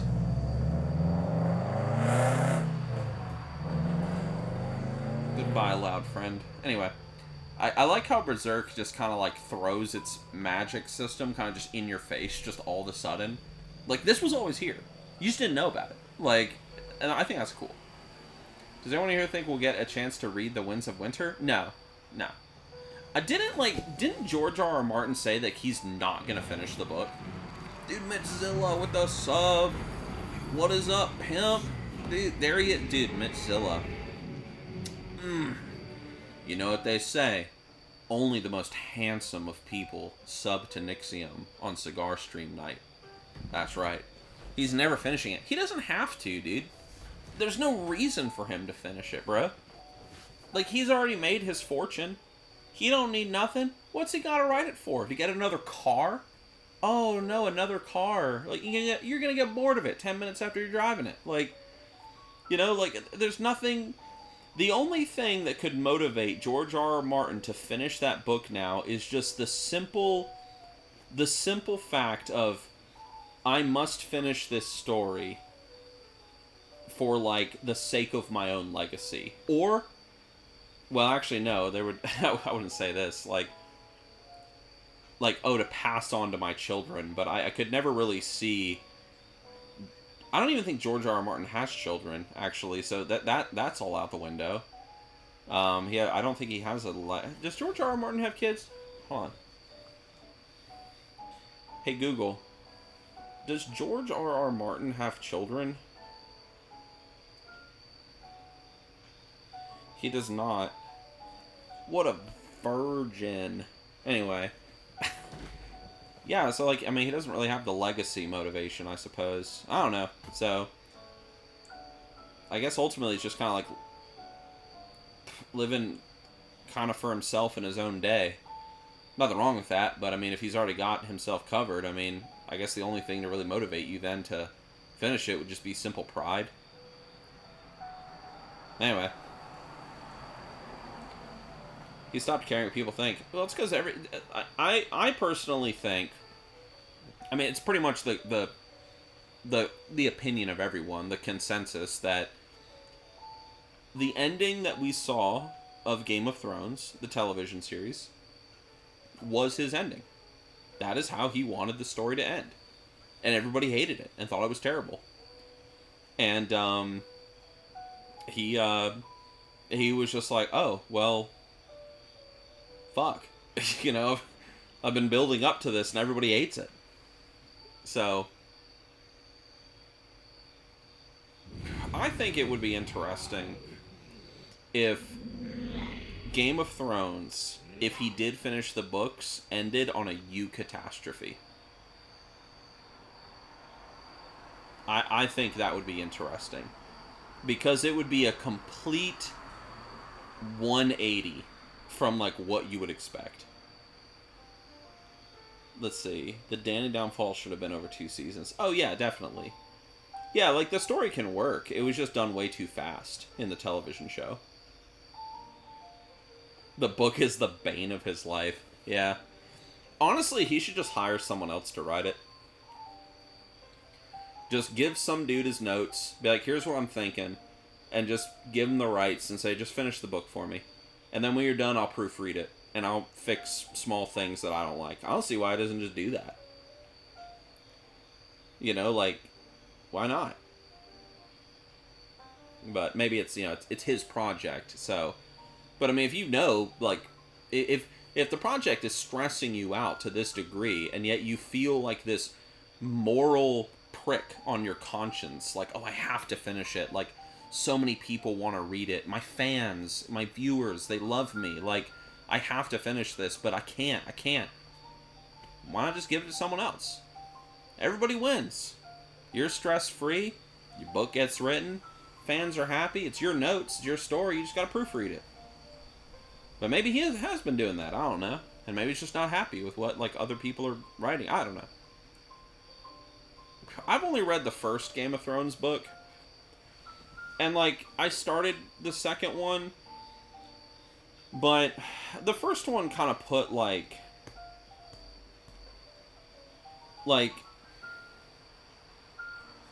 I don't know.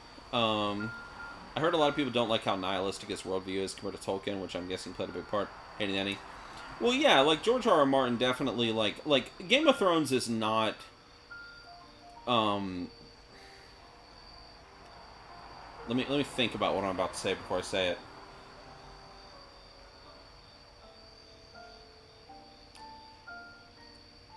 Game of Thrones is not a fairy tale. And it was not written to be a fairy tale. Whereas Tolkien wrote The Lord of the Rings to be a fairy tale. To further define that, because a lot of people don't know what a fairy tale is. You know, what is a fairy tale versus what is not a fairy tale, and what is the purpose of a fairy tale.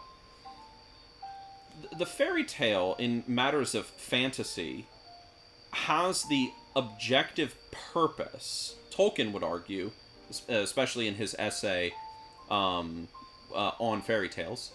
That's what it's called, On Fairy Tales. It's one of his most famous essays. The purpose of the fairy tale is to do 2 things. The first is to create enchantment. Enchantment is almost like a blooming of one's spirit. You know, when you read stories of King Arthur pulling the sword from the stone, or you look at like a story of Thor, like, fighting the world serpent, or even, like, you know, simple, like, fairy tales, you know, because these are all fairy tales in Tolkien's minds. Like, myths are just grander fairy tales. All of them kind of have this purpose of creating enchantment. And that enchantment moves you into a state of bliss. It makes you want to be strong, like Thor. It makes you want to be more virtuous. It makes you want to go on an adventure. And one of the biggest things that it does is that Tolkien does a beautiful metaphor in his essay on fairy stories, where, and it's been a while, or it has been a while since I listened to it, because I recently re-listened to it, but I don't remember exactly how he worded this. He used color as an example, where he said, like, when you're a child, the act of painting is like magic. You know, you're combining all these colors together and capturing all these hues, and you're looking out your window and you're seeing all these beautiful colors in creation. And it moves you. You're enchanted by it as a child. It's like a form of magic as you move the brush over your canvas.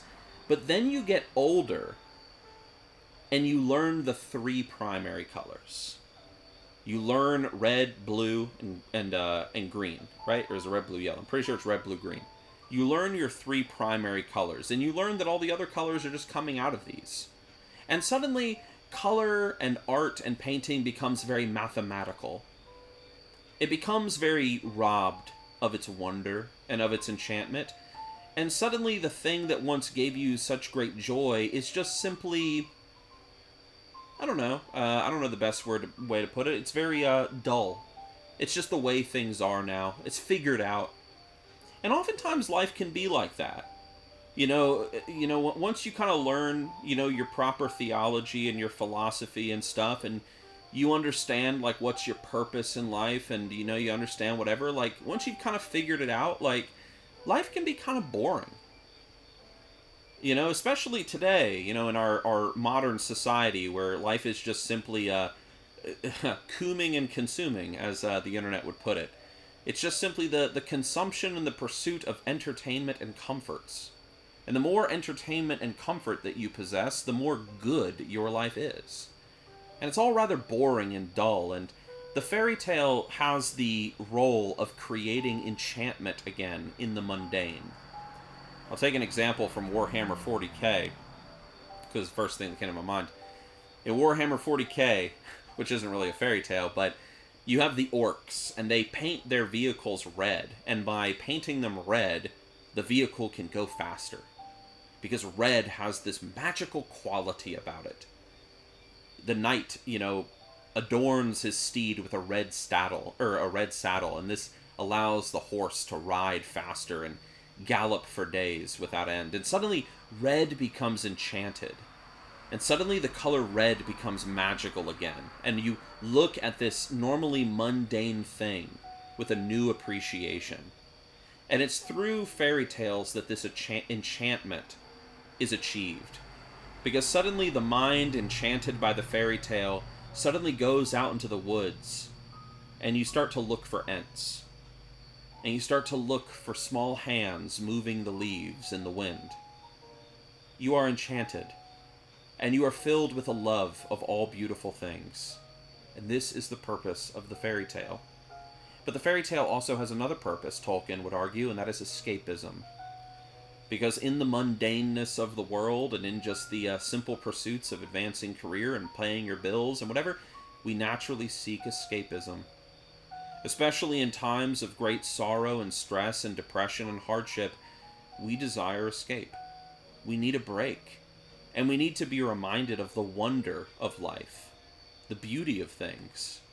And that is what fairy tales and these sorts of stories give us. Because suddenly, when we read the story of Odin, who is called Fimbultyr, when he rides out of Valhall to fight the Fenris wolf, and we see this heroic act of bravery, we too are moved by the virtue of bravery and courage in the face of even one's own doom. Or we see, the young boy pulling the sword out of the stone in the Arthurian legend or whatever, and we're moved by these stories. And so, for a time, we escape. And that also is the function of the fairy tale. And Tolkien also would argue that the fairy tale also should, a good fairy tale anyway, should end on a eucatastrophe. I used that word earlier. Not everybody knows what it means. A eucatastrophe is when all things seem lost, and everything seems hopeless, and suddenly, at the last moment, there is this great turning. This great moment of joy and grace is experienced, and the good outshines the evil that seemed to be snuffing it out. Tolkien argues that the fairy tale does not dismiss the reality of that there is sadness and sorrow and suffering and death and calamity in the world, but what the fairy tale reminds the person who reads it is that a fairy tale reminds that in the end, there was always hope. And that, I forget how Tolkien specifically put it, but it was something along the lines of, I wish I could remember, because this is very important to the whole, like, it's like a nice little bow on the whole package, but it affirms, it doesn't, the fairy tale never affirms true defeat. There is no true defeat. There will always be the victory for what is beautiful in the end. And that is a fairy tale. And that is why people are so enchanted by them. People are enchanted by these stories all the time, and they don't even realize it. People practice escapism all the time, and they don't realize it. One of the things I said on stream just yesterday is I talked about how World of Warcraft back in the day had more of these qualities of enchantment back in the day, but I feel like it's kind of lost it over the years. It had more of these qualities of the fairy tale and of escapism, but I feel like it's lost it a bit.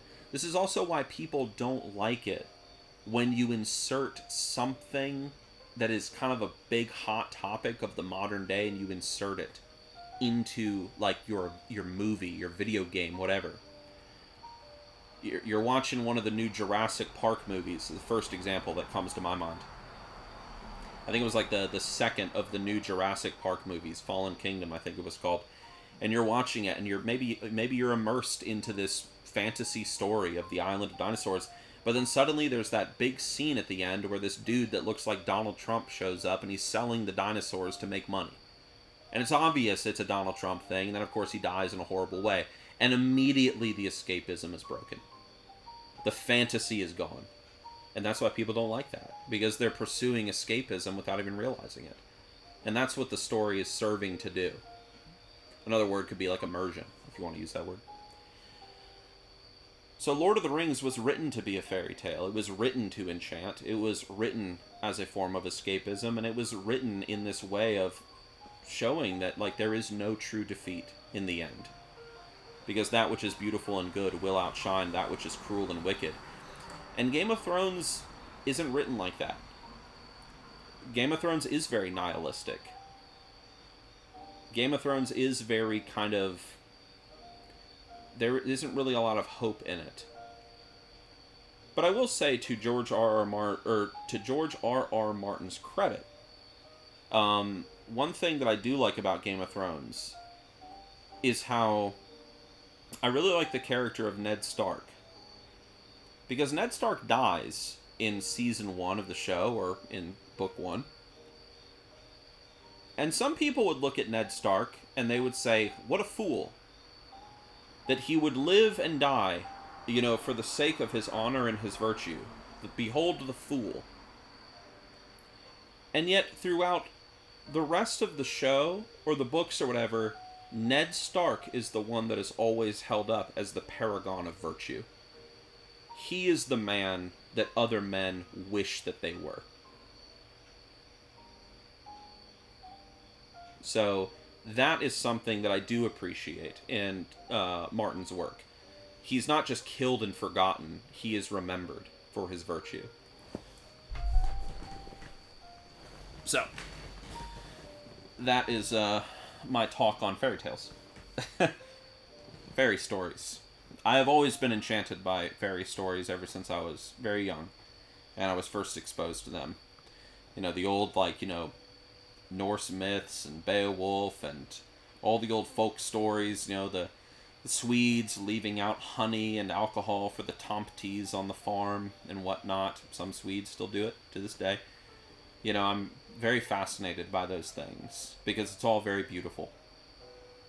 So, yes. To be in the presence of such a glorious beard, yes indeed.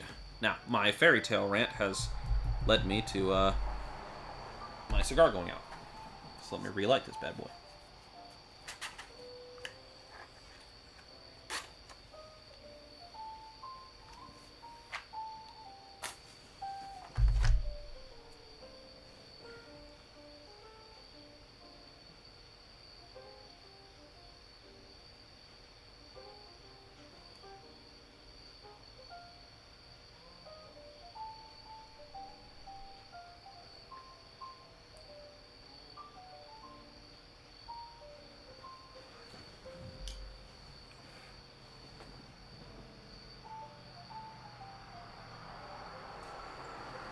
I know I missed a lot of messages in the chat. Let me see if I can go back to them. Let's see. Things become pragmatic. Yep. I hated the stricter art in school, the rules, the math, like factors. You said there is a place for reason. You know, we are creatures of reason and rationale. But we're also creatures that are naturally subjective. We have our likes and our dislikes. If we were beings of pure reason, you know, this is one reason why I'm not like the granted, I'm not as learned as maybe another person, so what I'm about to say could be wrong. But the ancient Greeks had this kind of belief system that existed very predominantly in their philosophies, which is that man is fulfilled by reason. Man is ultimately fulfilled and reaches even divinity through reason. This is something that you even see echoed even in like Christianity of like today. For those that know their theology and stuff, if you've ever read saints like Thomas Aquinas and stuff, God to reach God, the bridge to God is through reason, because God is the source and the summit of all that is truth, and so anything of the objective is naturally from God in origin and naturally orients you towards Him. And so, but at the same time, the Greeks had this big thing for like reason and rationale, and we're fulfilled by it and we reach the divine through it and whatever. But reason so often, and like that which is true, does not actually fulfill us. I mean, if we actually were just beings of cold reason, like you're a really big like there's some people like online that really what's the term for it? There's a term for it, but people that really study like the writings of someone like, let's say, Thomas Aquinas or Socrates, Plato, whatever, like, if we really were beings of just simple pure reason, I mean, like, there's no room for like individuality or expression anymore. Every time you go to the gas station, it's like, what do you want to drink at the gas station? Well, water is the most hydrating and naturally the most reasonable choice of a drink, so therefore I will only drink water. And yet, how often do we reach for the Red Bull or the Gatorade or the vitamin water or something? We're not fulfilled by just reason and like truth alone. I personally, I think that's a bit of a harsh philosophy that some people have adopted, especially today, because obviously today, like in the West, I mean, the West has kind of gone way too far into like the subjective, and so people are like doing this hard pivot back into the objective, like we must be pure reasonable, and I don't think that's the answer, but that's a whole topic.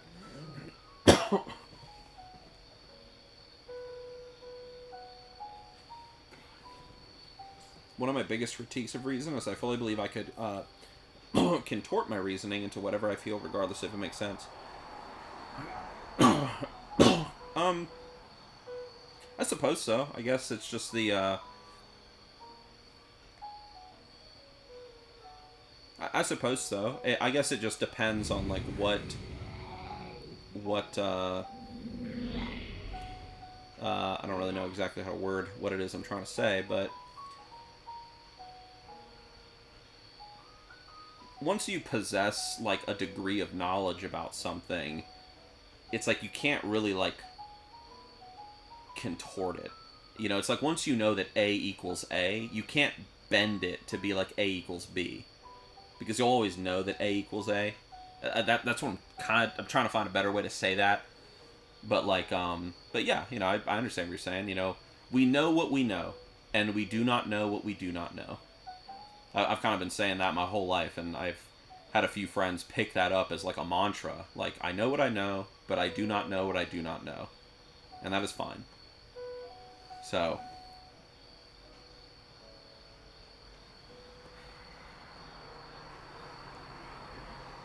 reason's only half the equation. Your emotions and your feelings will point the reasoning power in a given direction. Of course.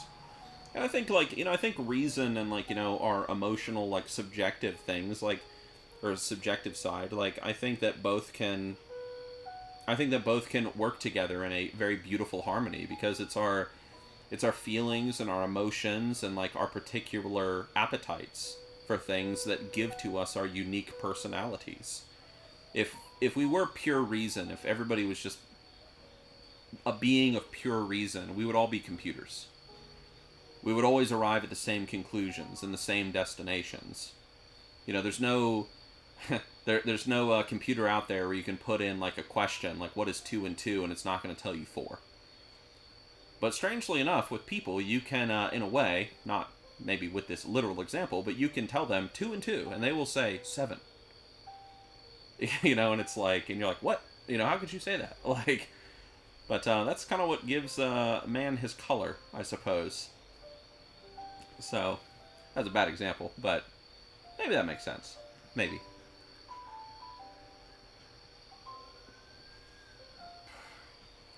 Anyway, I appreciate you guys hanging out. If we were beings of pure reason, would the placebo effect still work? The placebo effect? Why am I like brain blanking on the placebo effect? Hold on. I guess I'm just tired, probably. I'm gonna chug a Red Bull after this. Placebo.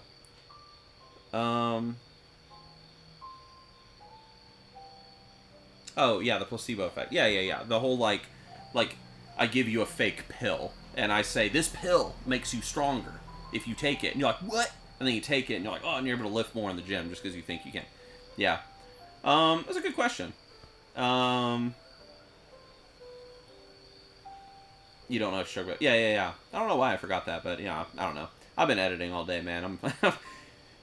I'm on, like, deep topics right now, and, like, I am not in, like, the mind for it.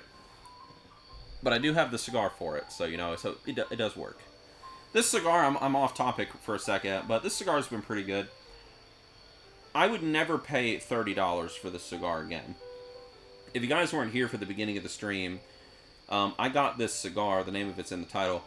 I got it a little while ago, and I just picked it up. I didn't see the price of it. When I went up to the cashier with the other cigars I got, they were like, oh, this one's like $33. And I was like, you gotta be kidding me. So, but I already put my hands and whatnot all over it, and I'd been holding it for a while, so I didn't just want to throw it back in the humidor. That's bad etiquette. So I bought it. I've had it for a bit. I was saving it for an occasion, but this is the only one that I had for tonight. I don't have any more. So I was like, well, I guess the special occasion is today. And it's good. I mean, it's maintained that very kind of nutty, oaky wood caramel taste the entire time. But I don't know if I'd ever buy this cigar again, though. But if someone came up to me and they were like, I don't smoke cigars, but it's a special occasion, like, my hamster died, and I absolutely hated that bastard. I need a cigar to celebrate. I'd probably maybe get them this cigar.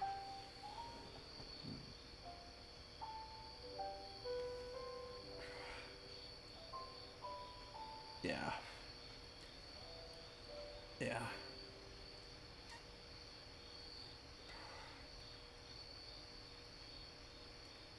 Still good, though. I very much have enjoyed the draw the most on this cigar. The draw has been very perfect. And the taste has been very consistent, so it's been nice. Very nice. The cigar on Christmas Eve is a tradition. I used to only smoke like one cigar a month, if that.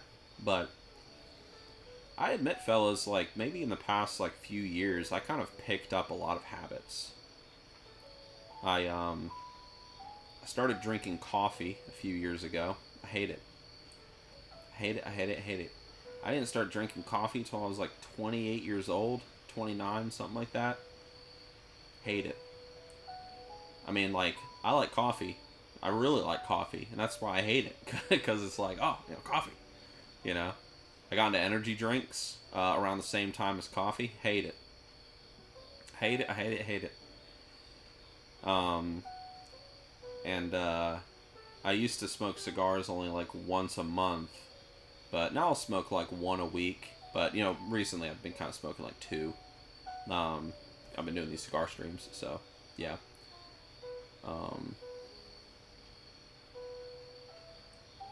Yeah.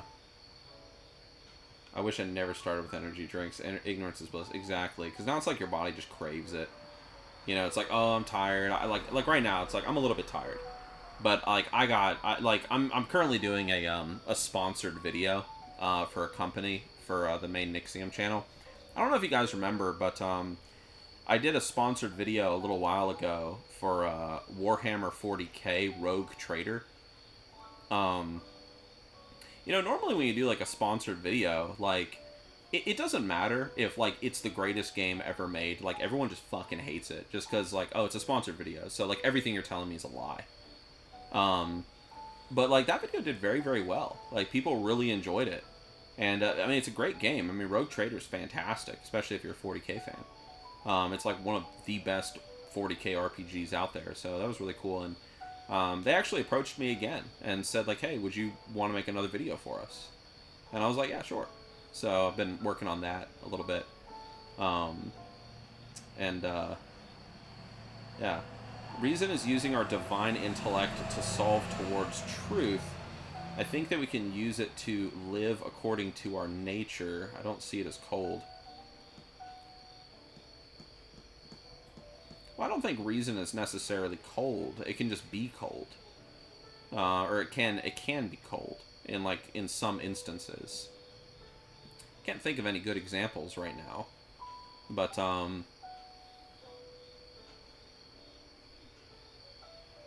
ask me now. We'll talk about it more next cigar stream. How about that? Because I do have to wrap up here soon. It's almost 10 o'clock at night, and I am going to down a Red Bull, methinks, and I'm going to finish my script that I'm writing, and then I have to record said script, and then do the sound editing, and then I have to do a bit of recording, and then I have a video that I need to finish editing, which is coming out on Friday on the YouTube channel. Originally it was going to come out tomorrow, but I can't. It's too much. So I got to finish editing this video for the World of Warcraft Midnight, or the alpha or whatever, and then I have to make a thumbnail for that video. So the thumbnail will probably take about an hour or maybe an hour and a half. I just got back. I'm not ending yet, but soon. Soon. I wouldn't mind like next cigar stream, maybe discussing like different philosophies around like reason. I'd love to have like somebody here while discussing it, because especially like reason as it relates to philosophy and theology, because there is of course the how do I explain this? There is the argument that well, I'll save it for the next stream. It's the relationship between reason, theology, and philosophy, and how they all interweave together and how they are meant to work. But I'll talk about that next cigar stream, because if I get on the subject, we'll probably be here another hour, and I don't have another hour. The point is, all I'm really trying to say is, I wish I never got into caffeine. Made me fat. So, but luckily though, I admit, life has calmed down a lot recently. It's not so stressful. I mean, there's stresses. I mean, you got a new kid, you know, so, but she's not that bad. New responsibilities and stuff. But now that things have like calmed down a little bit, like I've noticed that I've been more like, I am pursuing less escapism, and instead I am more focused on the primary world, as Tolkien would put it. I've been more in the gym recently and spending more time with people. I've been working more on like my goals and stuff, not simply maintenance, but actually working towards, you know, a higher achievement of things. And that's been good. So life has been good recently. So family and health fixes a lot of issues, or a lot of reasons. Yeah, past few years definitely very very stressful. Like, yeah, so I'm very thankful for like the wife and the kid, and you know, just being like, you know, here where we live and stuff. Everything is a lot more like calm, a lot more calmed down. There's still some issues, like some things to deal with, like, um, you know, just personal stuff, but things are good. And with that, because I am tempted to get on that subject that I was talking about, of the reason and the theology and the philosophy and stuff, and the order of thinking, as they say. Because I am tempted to get on that subject, I think I should stop here. Scar was good. I enjoyed it. I would never buy it again, not for myself. I would smoke a Liga Privada number 9 any day over that cigar, even though it's much cheaper. But it was good. And of course, right on cue, here comes the lady. Hold on. Hey. Why is that on cue? I'm wrapping up the stream. Oh. Yeah. What's up? I was just, baby's asleep, so I was gonna come smoke half a cigarette. Oh. So here. Oh. I was like wrapping up the stream to go work. Oh. Yeah. Bye, guys. Yeah. Mitch Zilla says, hi, wife. Mitch Zilla. Oh. Mitch Zilla 90. Hi. Hi. Alright, friends. Well, thank you all for hanging out. I do appreciate it. Oh shit, reasoning with the wife? No, because like I said, I'd get into the subject, but we'd be here for like another hour and a half, and I don't have time for that tonight. I have way too much to do, dude. Like, I'm gonna probably be up till like 4 or 5 o'clock in the morning tonight, like guaranteed. So, yes, you got me reading Tolkien on fairy stories and Googling philosophy. Yeah, definitely listen to Tolkien's, listen to his essay on fairy stories. It's one of his, like, it's, some people consider it like his magnum opus, like, piece of writing that he has done.